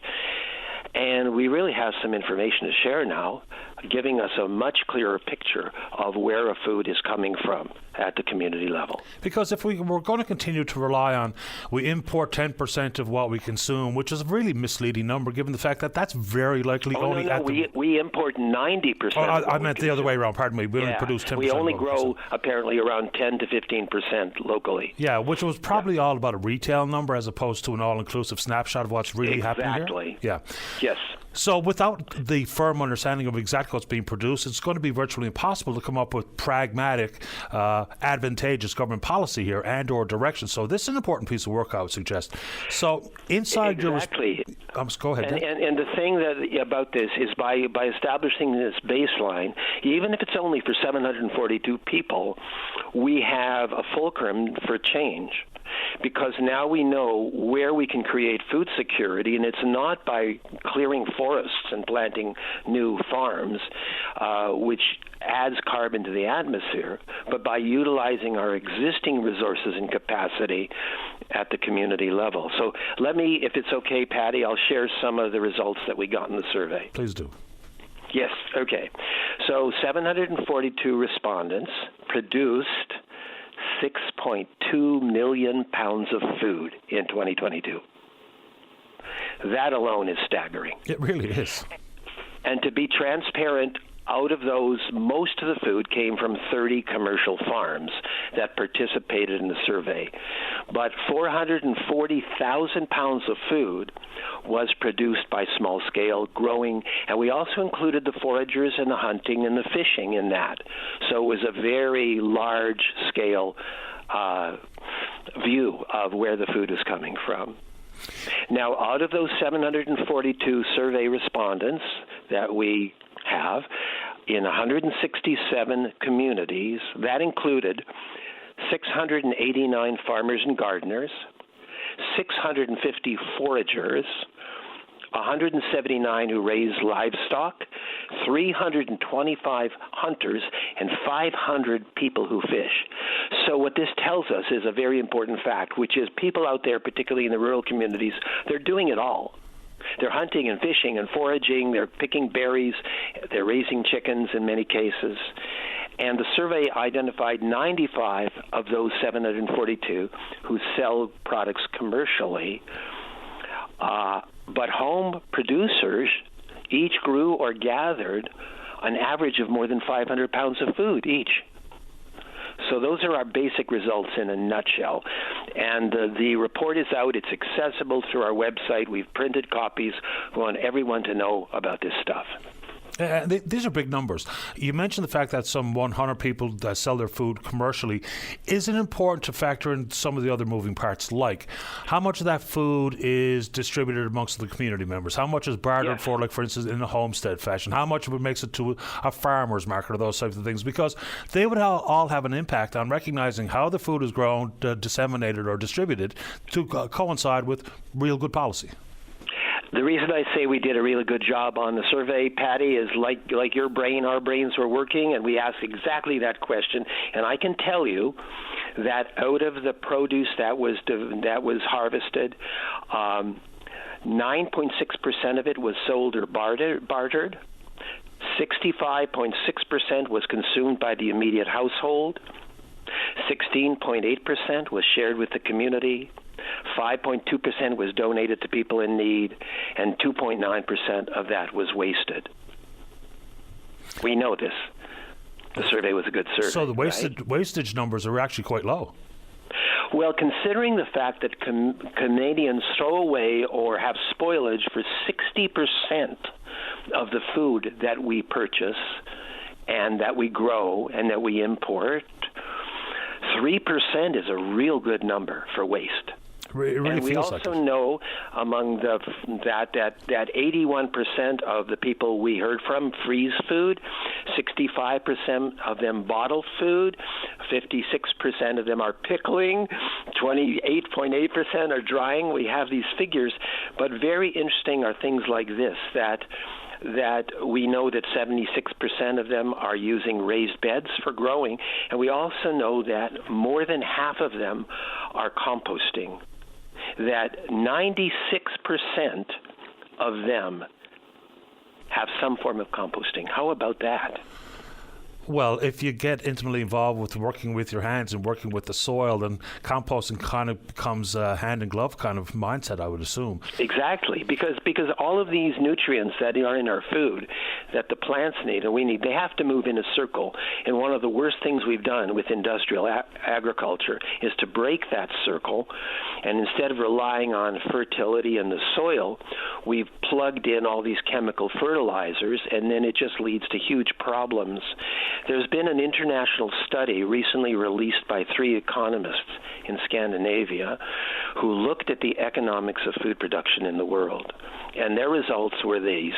They said that there is so much climate change, disruption by storms and droughts and fires, and so much damage being done to human health, that the cost in trillions of dollars in human health and environmental disruption is greater than the value of the food being grown. And the only way we can return to a healthy situation is by growing food more locally. Yes. So that's an international study recently released. It's amazing how many people can factor that into the reality of the price of groceries, for instance. And self-sustainability is going to be even more, getting more intense focus as the years roll on, I would suggest, for a variety of reasons. I don't know how to ask this question, but I'm going to try. So when we talk about growing, people understand how gardening could work or homesteading could work. And people who are foragers, we know what that means. And hunters can, generally quarter their moose and share it, or donate it, or whatever the case may be. That's Fishers, right. we can head off and gut it. But when we talk about commercial application, when we talk about proteins and meats, where are you going with talking about abattoirs? Because that comes with the Canadian Food Inspection Agency requirement. And yes, if it's going to be sold commercially, you really need more of these commercially certified abattoirs. So what did you look at there? Well, we heard a lot of stories, and we've been hearing these, and you've been hearing them too, Patty, about people being shut down because they can't find a place to effectively slaughter the animals that they're raising. So we need those animals for protein, obviously, in our bodies. And when a farm, like a farm that recently set up a commercial meat operation, hears from the province that they can't bury the waste from the slaughterhouse and must pay people to take it away, then a commercially viable operation supported by tax dollars is shutting down because the economics of it don't work.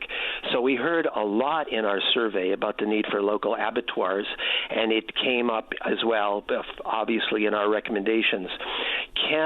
Do we have time for me to read the 13 recommendations from the survey? We can, very quickly. Like things like abattoir would be provincial and federally regulated outfits, when in fact, if we're talking about doing a better job on the ground here, a lot of that's going to rely on municipalities adjusting and modernizing their bylaws, because we're currently working with ancient British bylaws and protections. That's right. 1947. Yeah, it doesn't make the any language sense. that we see in our municipal bylaws was first published in England and adopted wholesale, and it's completely out of date. People are being told they can't build a greenhouse, they can't keep chickens, they can't get together and grow food on some vacant land.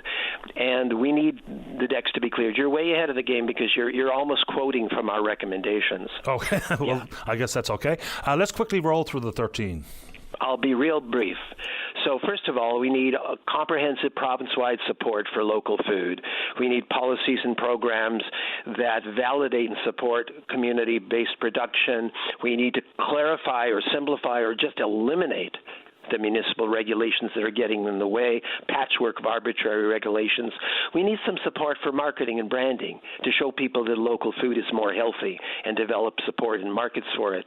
We need school-based and community-based education programs, local abattoirs, cold storage, and provincial networks to connect food producers. We need sharing of resources and knowledge, a range of different direct distribution systems, get rid of the middleman, direct from farm to table, and we need provincial programs that make available public land for growing food. Forget the clearing of forests to grow food. And finally, we need training at the community level in mentorships and food skills. Those are the basic recommendations coming out of our survey. Makes a lot of sense. And this is a very quick one. Mike has written on Twitter, says, what's the role of access to fish as a food first and a commercial commodity second? When I think the 500 fishers you reference, these would be anglers, not commercial harvesters, right? This is exactly the point that's being made by Fishing for Success and trying to get it changed from a recreational fishery, which is nonsense, to a community fishery. And I completely agree with Mike. That's one of the easiest things in the world to change. Allow there to be outlets for locally fished fish instead of shipping it offshore or dealing with it in our plants. We know about the current kerfuffle about crab prices, right? And they're looking for exterior markets. What about the local buyer being able to access fresh fish?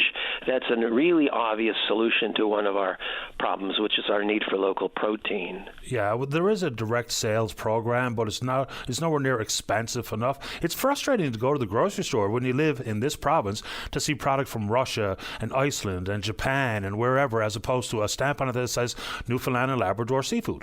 Which would be? And salmon that's been farmed and then shipped to China for processing and shipped back. Oh, my God. When we have such great local marine resources here, crab and shrimp and all those things, cod as well, inshore cod. So I quite agree with that. So what we're hoping will happen with the survey is it'll provide a pivot point for a change in practices and policies. And it's one of 5 different documents that have come out. There's a study of municipal policies by Nick Fairbridge is another one. The report on the effectiveness of the Killick Coast Food Hub that did direct distribution for almost $70,000 worth of products to local households here on the Avalon Peninsula. And then also the studies that are being done of food need around the world and here in Newfoundland. It's time for us to go to the government and say, you need to clear the decks here, folks. None of this really is acceptable anymore. We have great food need and food not being affordable. So here's a solution. And the thing I really love about this survey was that there was $0 of funding for it. There was no funding, Patty. We did this all as volunteers. I'm so proud of the crew that did this work. And now we've got those numbers in our hand and those detailed bits of feedback from the communities saying we need abattoirs and we need community land for farming and all this, and we can put those forward publicly to hopefully get some meaningful change. And I'm talking about this year. Let's hope it's being heard and absorbed the way it's intended. I appreciate the time and the work that you and your crew have done on this, Stan. It's really helpful info. Let me mention just a couple of more things. I want to let people know that we have sent this report to every MHA, every MP in this province, every minister, and every mayor. They have it. So if you talk to any of those elected officials, you can ask them, have you read the WTF, the Where's the Food survey? And for your listeners who want to read through the survey, we'd love you to do that. Come to foodproducersforum, FORUM.com, and right on the main page, you'll find a link to the details of the survey. Appreciate the time, Dan. Thank you for the time, Patty. I really appreciate it. My pleasure. Take good care. Okay, bye-bye. And I have a copy of that. If anyone would like to just send me an email, I'll be happy enough to send it along. That's good work and helpful info, because we really were relying on basically big retail stats as opposed to a real comprehensive understanding of exactly what's going on the ground. Let's take a break. Don't go away. Welcome back to the show. Let's go to line number 4. Say good morning to the Executive Director out of VOCM Cares. That's Sonia Smith. Sonia, you're on the air. Hi, good morning, Penny. How are you? That's kind. How about you? Good, thanks. Big weekend coming. Oh, my gosh, Patty. Saturday is going to be a big day for us at VOCM Cares. First, of course, it's the last week of our radio bingo, and our jackpot of $7,741 got to go, so get out and get your cards. The other thing that's really exciting, Patty, is our Spring 50-50. And over the past week, it has just escalated so high. And as I press refresh, it jumps, $200-300. So it's now over $36,000. And we know if it's anything like our fall 50-50, it's going to just take off tomorrow. So we're really excited about that. When's the deadline to get a 50-50 ticket? Deadline is 11:59 tomorrow night, and tickets are available by going on to vocmcares.com, just pressing the enter now, and it'll take you right to the raffle box site to buy your tickets. And what's the price breakdown for the 50-50? Well, it's 1 for $10, 3 for $20, and 10 for $50. So it's a great deal, and tickets are only available online through Rafflebox. Sonia, how popular is the radio bingo? Radio bingo remains popular, Patty. That's Great. Our biggest fundraiser for the year for VOCM Cares.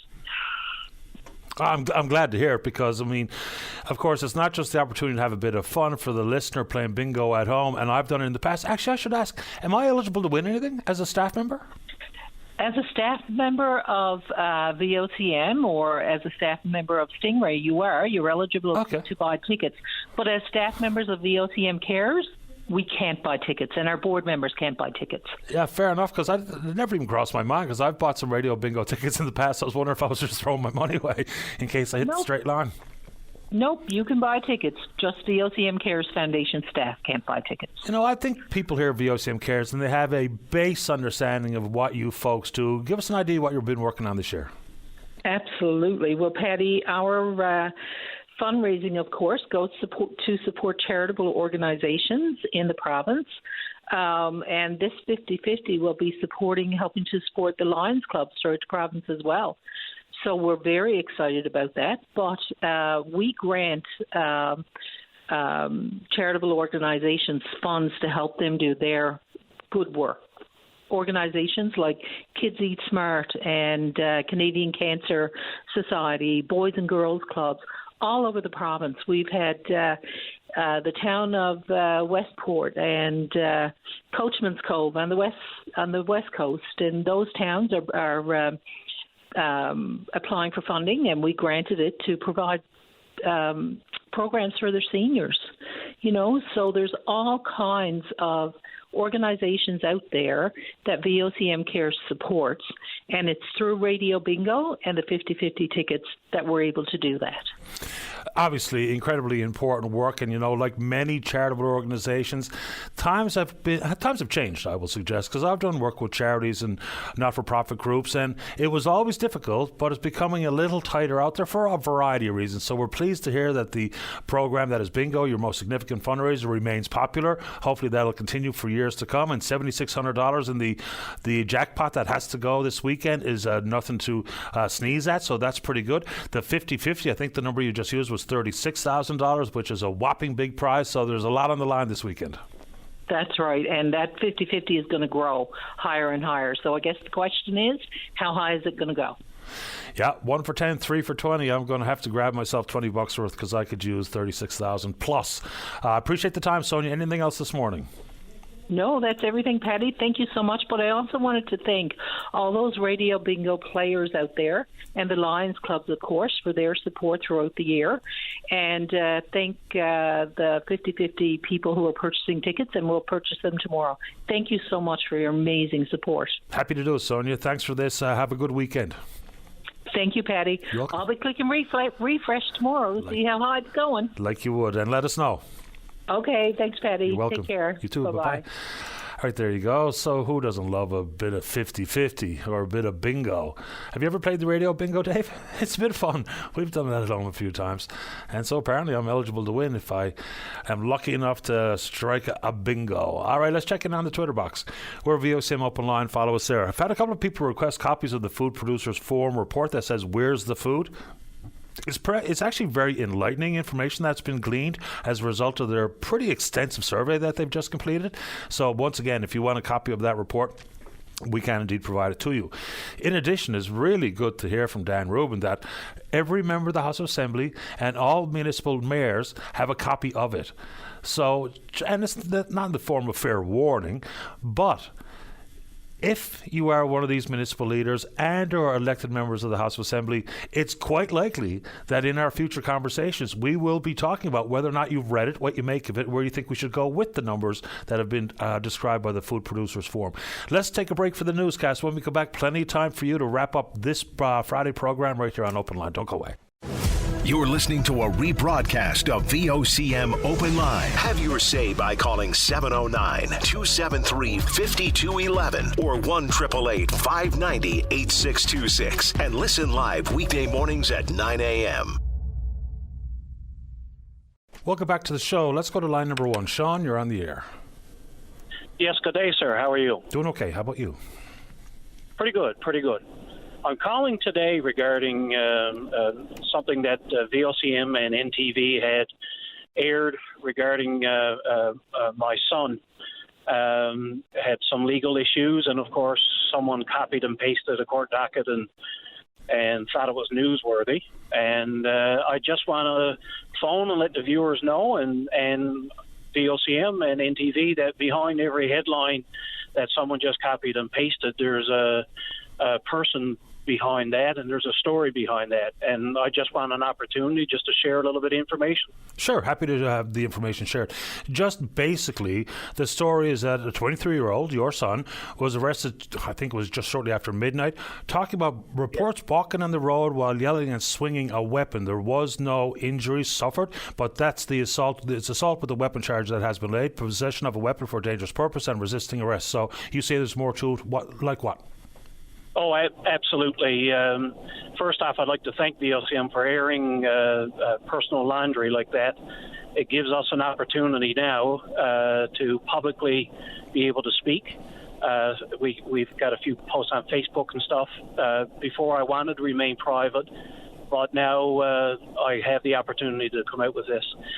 For the past 2 years, my son has been struggling with mental health and mental illness. We've been struggling as a family to find appropriate help. We've contacted and been in contact with multiple departments, and you name it, we've been through it. And it's just been an absolute nightmare. So if you look at the last 2 years as an indication, what happened in the charges basically is a result of the system and inappropriate resources leading up to where we are now. In fact, I've heard it said that the mental health system is actually funneling and fueling the legal system. Well, we're told by court officers that some 80% of people going through the turnstiles at the courts are either suffering from a mental health concern and or an addiction. So we see those numbers and hear them and talk about them all the time. So, number one, I'm sorry to hear of your son's struggles and the inability to get the help that he needs. That said, does it make it factually incorrect for a news outlet to follow some of these legal matters? Because they become public. You know, the docket is a very public issue. People know when arrests are made. They know what charges have been laid. So if you were suggesting to news outlets about how to cover these stories, is it fair to just report the accuracy of the docket, or what do you think we should be doing? Well, I've always, and this has nothing to do with the current situation, I've always had some issue with respect to, let's call a spade. Grabbing these dockets is not newsworthy. It's just that little bit of bite that somebody is looking for. So it's not investigative journalism. So let's get that out there. That's only just a little tidbit for somebody to look and just satisfy their hunger for who's on the dockets. So it's not newsworthy. And if you're suggesting it is, you're wrong. But here I want to discuss, number one, while my son is where we are, my intention was to phone and express the anguish and the nightmare that we have gone through as a family. And I won't get into the nitty-gritty details, but we've been through the Waterford. We've been through suicide attempts. We've been through the racket, and the appropriate help is not there. But I'm going to put a positive spin on this, Patty, if you don't mind. Sure, and just for clarity, apparently this came from a formal news release from the RCMP as opposed to just gleaning information or grabbing copy and paste from the public docket. Just wanted to put that out there. Yeah, okay. Thanks for justifying that. No, it's not a justification. I'm just trying to add some facts, because your assertion was that we're just going through the dockets and grabbing things for sensational headlines and hoping that people click on the website. Right. But the RCMP sent a news release out. That's just, I'm just adding to the facts. This is not me defending or supporting or doing anything, because I only do what I do on my own show. Yeah. Patty, I would let your viewers make their own decisions about that, and that's not why I'm calling. Okay. I don't want to detract. I don't want to detract from my point, but I'm going to put a positive spin on this. My wife, because of the ability now to publicly talk about this, my wife put a post on Facebook, very well written, very tastefully done, and I am amazed, number one, at the number of people who have communicated to us, written us with support. And I would like to thank, if anybody's listening, I would like to thank those people, because in our situation, we have suffered as a family, and believe it or not, your comments really have helped us. But the other thing I want to point out is it is amazing how many people who we don't know who have contacted us with very similar stories. And I don't mean one or two, I mean hundreds. So this is not a problem of Sean Rowe. This is not a problem of Noah Rowe. This is a provincial problem, and the amount of people who have contacted us with stories, it is amazing. And Sean, to that note, I'm not surprised, because in my position, I hear the exact same or very similar stories from countless, dozens or hundreds over the years of families in the exact same circumstance.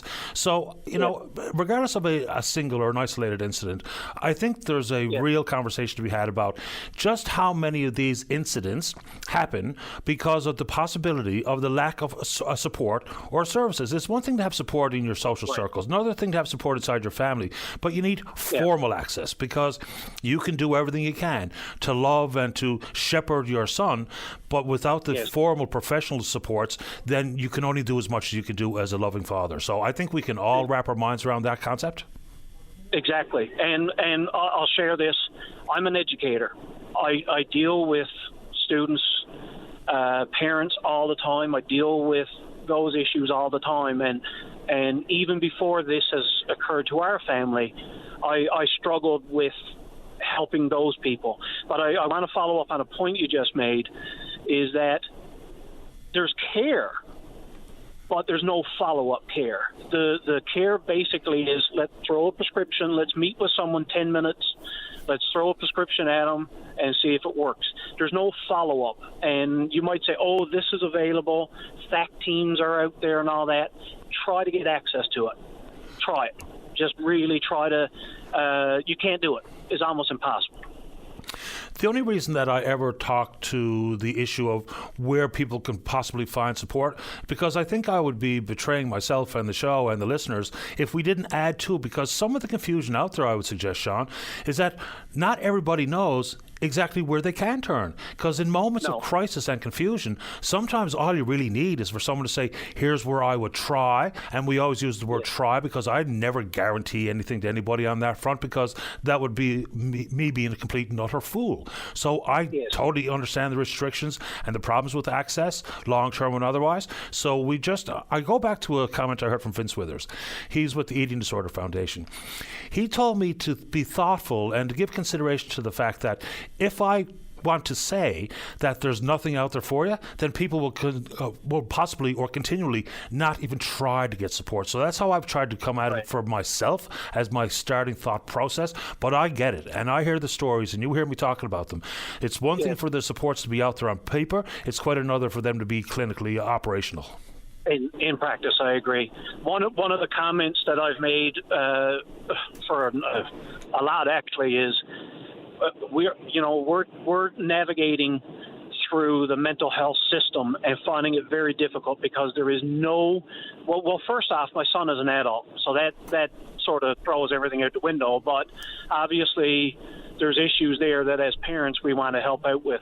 We can't navigate through this system. It is too mungled up, and I don't even think left hand is knowing what the right hand is doing. And here we are as parents right now. We're moving from one system into now a legal system, which is, again, if you're not a lawyer, if you're not involved with that, it is impossible to know step 1, step 2, step 3. Impossible. Sean, just for the purpose of a better understanding, and I don't expect you to get into, as you called it, the nitty-gritty of your own family concerns, but just walk us through some of the things you've attempted to do. And I know you mentioned you've been through the Waterford and what have you, but give us a bit more of a detailed, here's a look at what my family, trying to help my son Noah, what we've tried to do to get him some help. Help us walk through and live your experience.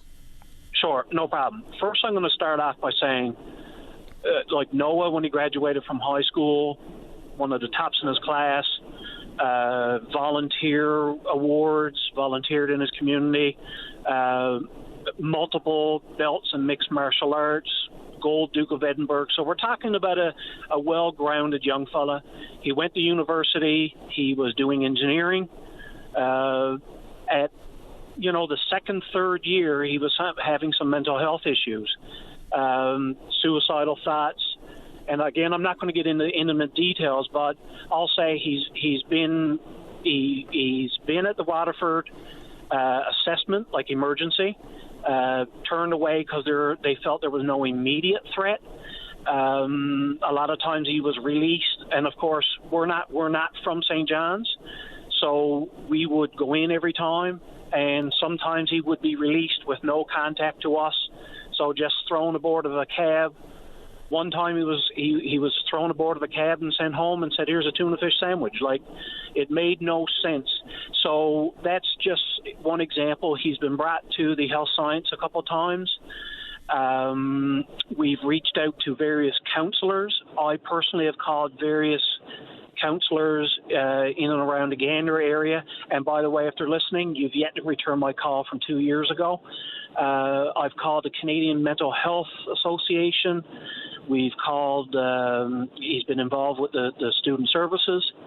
So put it to you this way, we have pretty well tried reaching out, and he has tried, as not only us, he has tried reaching out as well. So, you know, every turn that we found, there's that instant, you know, at the Waterford, he's been there for 15 minutes. The psychiatrist writes out a prescription and says, okay, you know, if there's any issues, come back in. But that's not follow-up care. And to someone who's mentally ill with the executive functions, let's call a spade a spade. They're not really in that position to be taking medications regularly, which is what a symptom of mental illness, right? Sean, has your son lashed out like this ever in the past? Never. No, never. There's never been any aggression.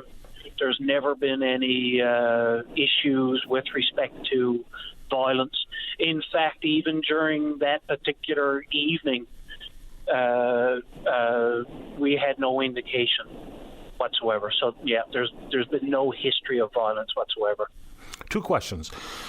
What do you hope this means ultimately and eventually for Noah? Well, ultimately, I don't know if you mean the purpose for me calling. No. I mean for overall. Now that, you know, we have a better understanding of who Noah is and the struggles that he's faced, and now the involvement with the criminal justice system, what do you hope this means for Noah? Well, ultimately, I hope he's assessed, and I hope he has the proper follow-up care, because I genuinely believe with the proper care and or medication, or you fill in the blank there, because I'm not a doctor and a psychiatrist, but my ultimate goal is that he can now lead a functional life, perhaps finish his education and whatever. That's my ultimate goal. A second one, and the follow-up is, what do you hope this information that you've shared this morning, which I think has been in some form quite brave, I don't know if that's the right way to put it, but that's how I'm hearing it, what do you hope this means for the listener? Because people look at headlines and, you know, we see the pictures of people walking in and out of courtrooms. We understand that sometimes the underlying concern might be mental health or addiction struggles. So what do you hope this conversation means to the listener?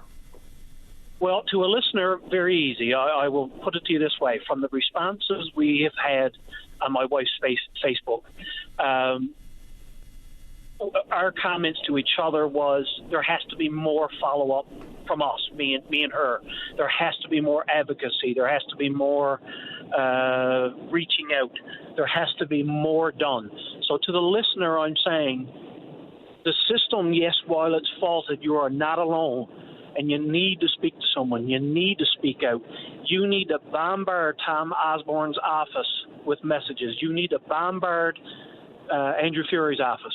You need to make your situation known. And I often say to my students, if you're experiencing problems, you need to tell people. And that's very important. And that's the first step. But you need to be consistent and never, ever give up. We have been 2 years, and other than Ghostbusters, I have called everybody. And Sean, as difficult as this might have been this morning, I'm glad you called me. And I really appreciate your time. It was, Patty, I got to be honest, it was a difficult thing. My wife and I really, really debated, but we said, you know something? At the end of the day, if this can help one person, I'm fine. And I think it probably has.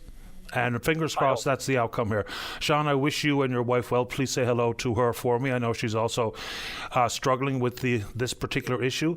And I wish the best for Noah, and stay in touch with the program.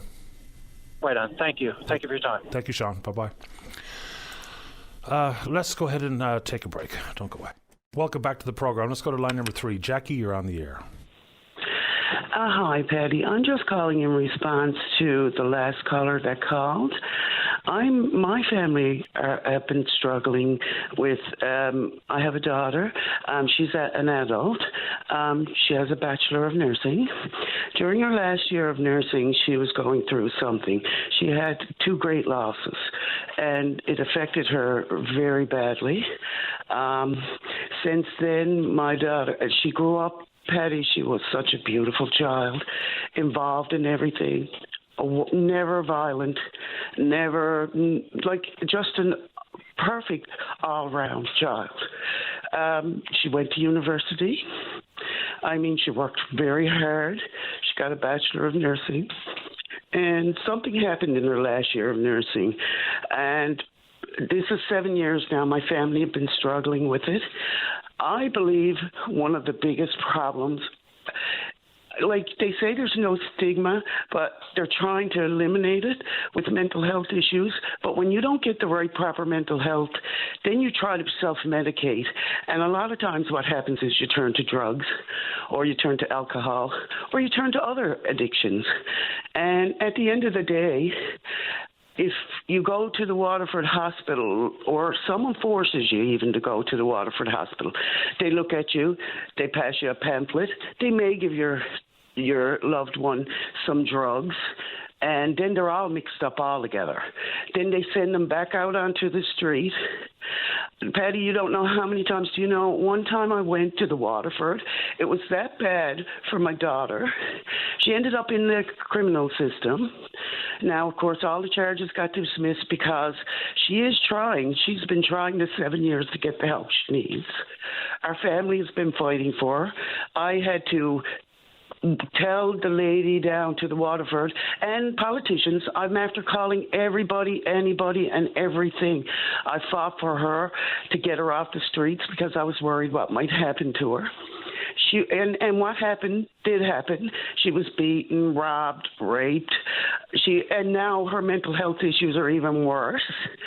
Go down to the Waterford, drop her down to the Waterford, and we live out of town too. We don't live in town. So we figured, okay, she's at the Waterford now. She's going to get the help she needs.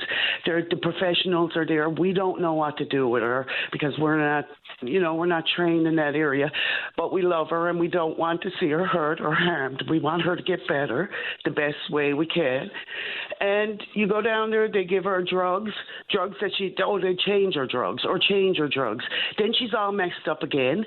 They throw her to the street again. Just where are you going? Oh, I'm not staying here, so she's gone, of course.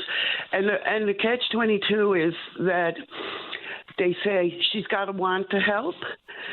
Patty, when you're addicted to drugs, it's so powerful. You want to help, but the addiction is so powerful.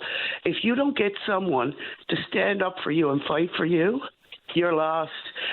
The only thing out of this 7 years that really worked out well, I fought and I got her off the streets. I got her a house, a place to live, but she can't manage that very well. And they said the FACT team, the PAC team, whatever team is out there available are going to follow her because she didn't agree with certain things. Of course, her mind is not straight. They'll just drop you. They don't care about, at the end of the day, whose daughter it is or whose son it is. And this mental health system, like the Waterford down there, it really needs an overhaul of how they're dealing with people with mental health issues. My daughter was diagnosed with a condition, but I had to tell them that I'm not leaving the hospital. You can let her go. I'm going to chain myself on to this bench until my daughter gets help. And Patty, I had to go through hell and high water to fight. And you know something? Still to this day, she has not had the proper help. Patty, the stuff I've had to go through, the people I've had to talk to tell my story, today it was so difficult to call. My heart is broken for those people out there with problems. I'm worried that one of these days she's going to do a drug, maybe fentanyl in it. We may find her dead. I go back and forth to town every day when she was at the gathering place, and that place is just, as far as I'm concerned, that's just kettling them all in together. It don't matter who you are or what you are. We're going to just throw you in a corner. I know the idea is to help them, but very little people down there, as far as I'm concerned, get the proper help that they need, because when you're dealing with mental health, the way the Waterford is, and I mean with people with addictions, the addiction is so strong, Patty, that they can't, how do I put it? It's almost like you can't say no. And the thing is if they hand you this imaginary pamphlet. They hand you a pamphlet about this drug rehab down in Pleasantville down there. That's an imaginary rehab for my daughter. The reason being, it's so full. There's such a wait list. So when she goes to the Waterford and she wants the help that she wants right then and there, now this is a girl that's hurting herself, all these things. And this certified bit, I don't know how you can certify a person one day, the next night she's fighting with the staff, putting the place up, the next day, oh, she's okay, she can go home, she's in a cab. Where's she going to? I don't know. She's in a cab going home. She don't have a home. Okay, well, she's going down to the gathering place. So right back with the people, the group of people, and it's true, Patty, you can go down there. I went down there many, many times. My heart is broken for people who haven't got a roof over their head, because that's the first step.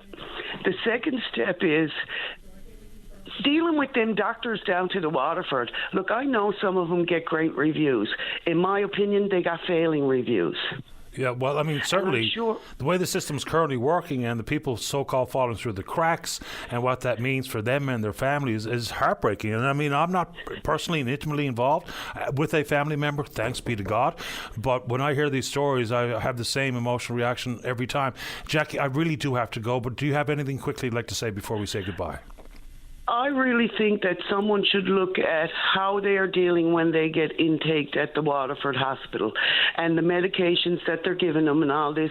I mean, when another adult fighting for another adult got to say that they're going to chain themselves on unless they get a diagnosis. And this is years of treatment, Patty. Years of going back and forth to the Waterford. You know, years of being involved in the court systems. And someone turns around and says, oh, well, here you go. Here's some drugs and here's a pamphlet. I mean, something got to be done down to the Waterford Hospital. And that includes the justice system, because crime and everything is involved in this, right? Absolutely. Far too often. Everybody's affected. Jackie, I wish you and your family well. I appreciate your time this morning. Okay, thank you so much, Patty, for giving me the opportunity. And anybody out there, like, it's sad to say, but I don't know about the Waterford Hospital because it's supposed to be mental health and addictions. But as far as I'm concerned, anybody with addictions goes down there, be looked down upon.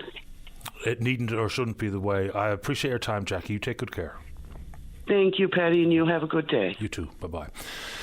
Before we get to the news, so we spoke to the president of the Faculty Association at Memorial University, Josh Lepofsky. Their concerns regarding going to a private headhunting firm to find the next president of the university. Glenn Barnes is the chair of MUN's Board of Regents. He's right after this. Don't go away. The Tim Powers Show. Join the conversation weekday afternoons at 4 p.m. on your VOCM. Welcome back to the show. Glenn Barnes is the chair of the MUN's Board of Regents and joins us on line number 2. Good morning, Glenn. You're on the air. Good morning, Patty. Thanks very much for taking my call today. I'd like to, respond to some of the comments by the MUNFA president made a little earlier this morning, and perhaps give a little sort of overview of the presidential search process. I noted that and firstly, we really do appreciate MUNFA's interest, obviously a high interest and an engagement in this process. It's very important that all stakeholders, do have a piece of this process.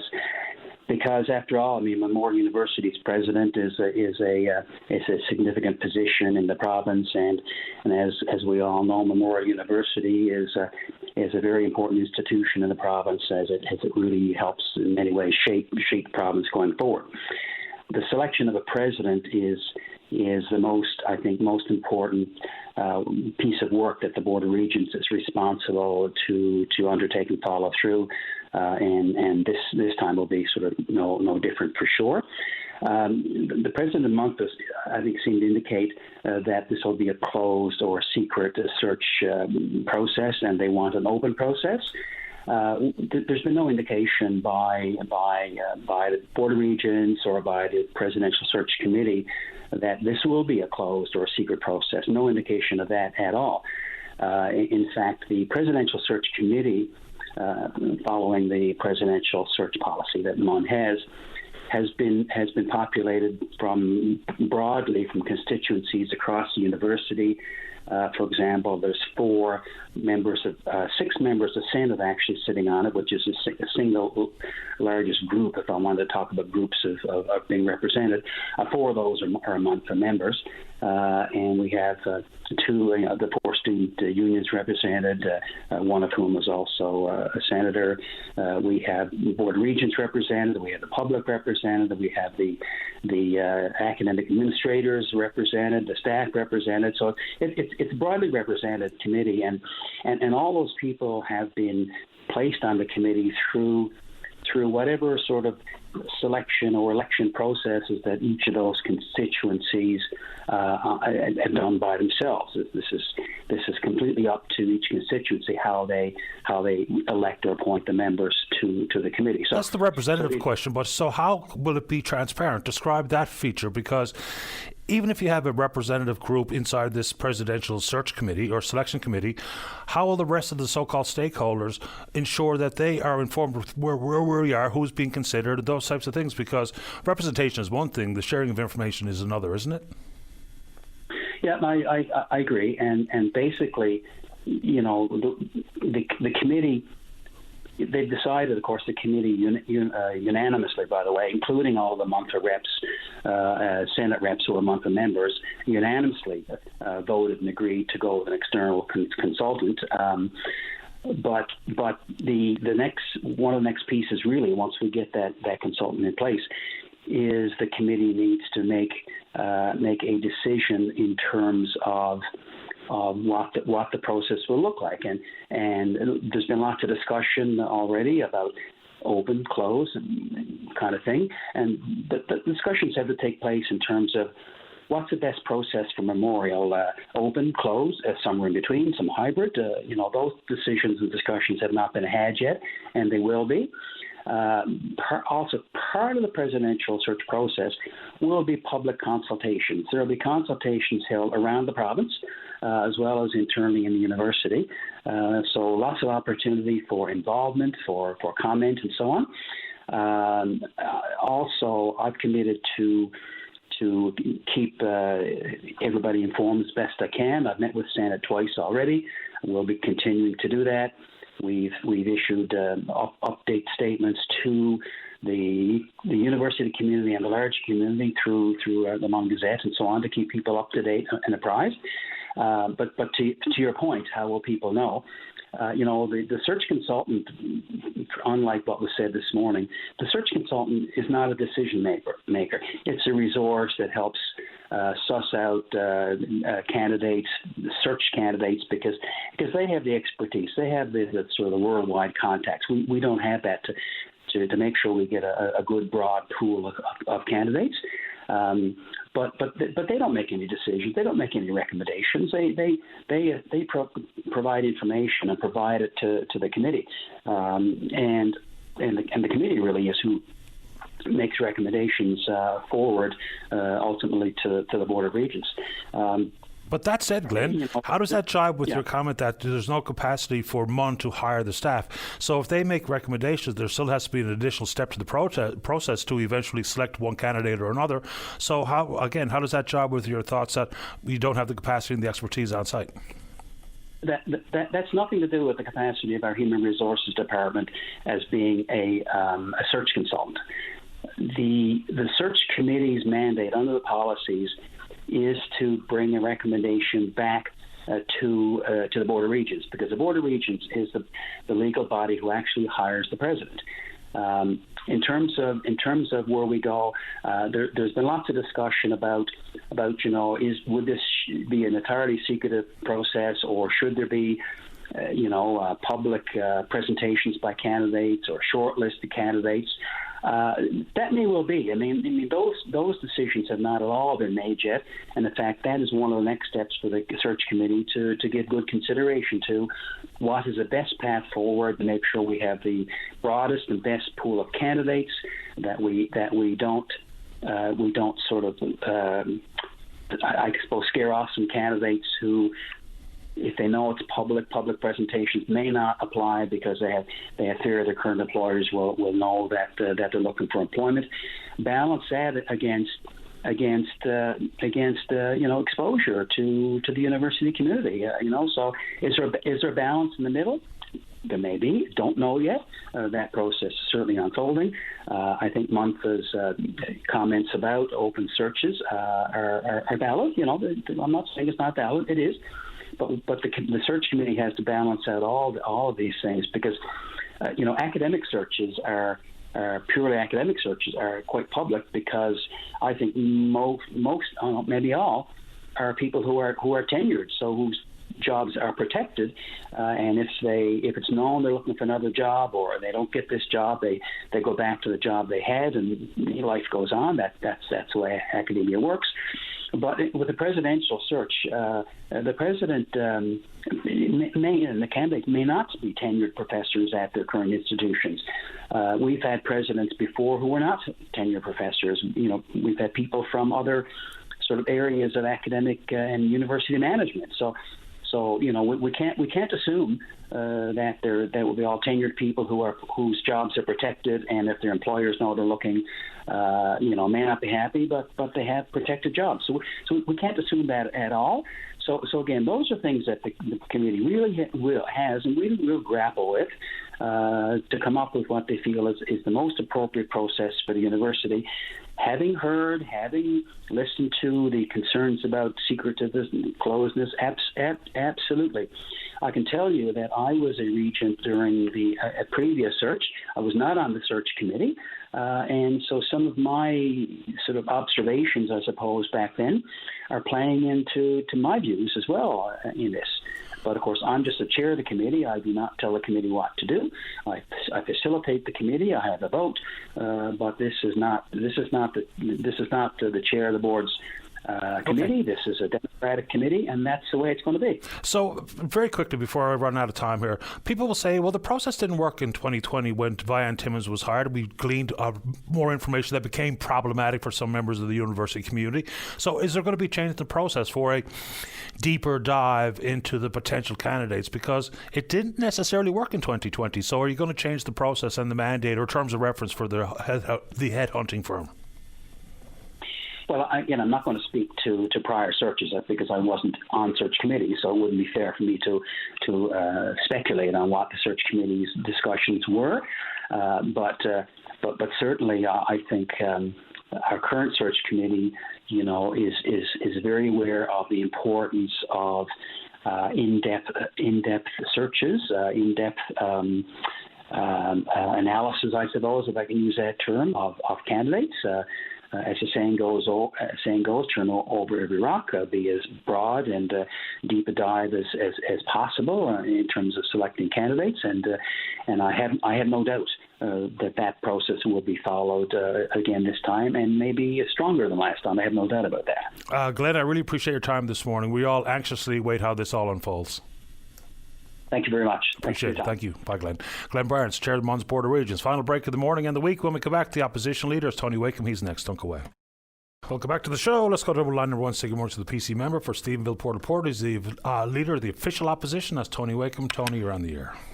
Hey, good morning, Paddy. I wanted to call in today, and first of all, I want to start off by thanking all of the voters in Fogo Island, Cape Friels, who came out in huge numbers to vote. I think the voters send a clear message to this Liberal government that everything is not okay. It's not okay when it comes to the cost of living, especially when it comes to the impact that carbon tax is having. And while the Premier doesn't want to admit it, his very own sugar tax is negatively impacting people. It's not okay when it comes to access to health care. And, of course, it certainly wasn't okay with regard to the fiasco around the whole startup of the fishing industry again. And those are things we clearly heard at the doors. I also want, of course, to give congratulations to our candidate, Jim McKenna, on a wonderful victory. Jim has lived in the district all his life, and he brings a very much experience in business and other things to the House, and we look forward to him taking his seat in the House of Assembly. And again, want to congratulate Dana Blackmore and Jim Gill for their efforts in putting their name forwards, because it's not easy to step up and put your name on a ballot. And so I congratulate both of them for their efforts as well. Yeah, I mean, it is a pretty big turnaround. I mean, the Liberal candidate, the late Derek Bragg, won by 1,000 votes. This time around, McKenna, your candidate, wins by 1,000 votes. So there's something to it, and I have no idea if it's based on carbon tax or the fishery, the overall governance of the Liberals over the last number of years. I really don't know. I don't think anyone can put a firm finger on one facet of it. But there you go. Tony, when you talk carbon tax, and it's gone from asking for a pause on April the 1st to a full removal, it's a bit of a change in tune, unless I'm missing something from the local, or pardon me, the provincial PCs, because it wasn't necessarily always a straight up axe until recently. What changed? Is this based on some of the polling you see and the Liberals falling nationally, or what is it? No, Paddy, we've been opposed to the carbon tax right from the get-go. The fact of the matter is whether or not it's caught on around the country now, the talk about axing the tax. It's a Liberal government here, as you know, who introduced the tax originally and actually stood up and supported the tax in the House of Assembly, talking about it as being the instrument, no matter what, we have to stick with it. Their own words that you will see enhancered, and of course voted to increase it. But as we know, at that time, the carbon tax was being collected by the provincial government.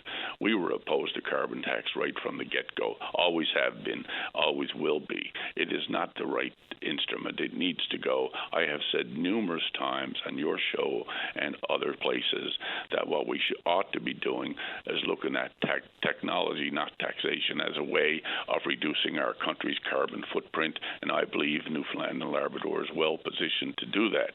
But I do find it ironic that the Premier of the province, who now says he opposes the carbon tax, simply talks about a pause.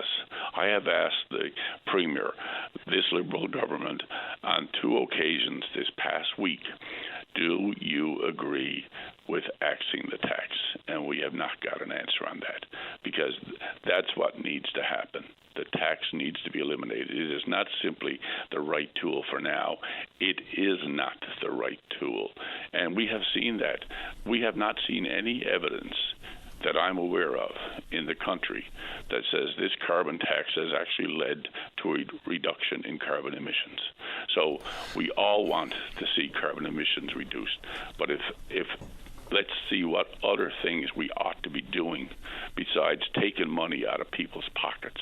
And you and I both know that it's one thing to talk about it at the gas station, but it's another thing when it talks about when we rely so much on transportation and using trucks and or ferries to deliver our goods to our province of Newfoundland. It has a tremendous impact on Newfoundland and Labrador. I wonder what the real impact is, because unfortunately we're talking the politics of it versus the policy of it. I mean, if you look at British Columbia, which has had one for so long, and it hasn't killed their economy, and their emissions are down because population growth has to be factored into what has actually been the case in the province of British Columbia. That's the most extensive case study that we have available in this country.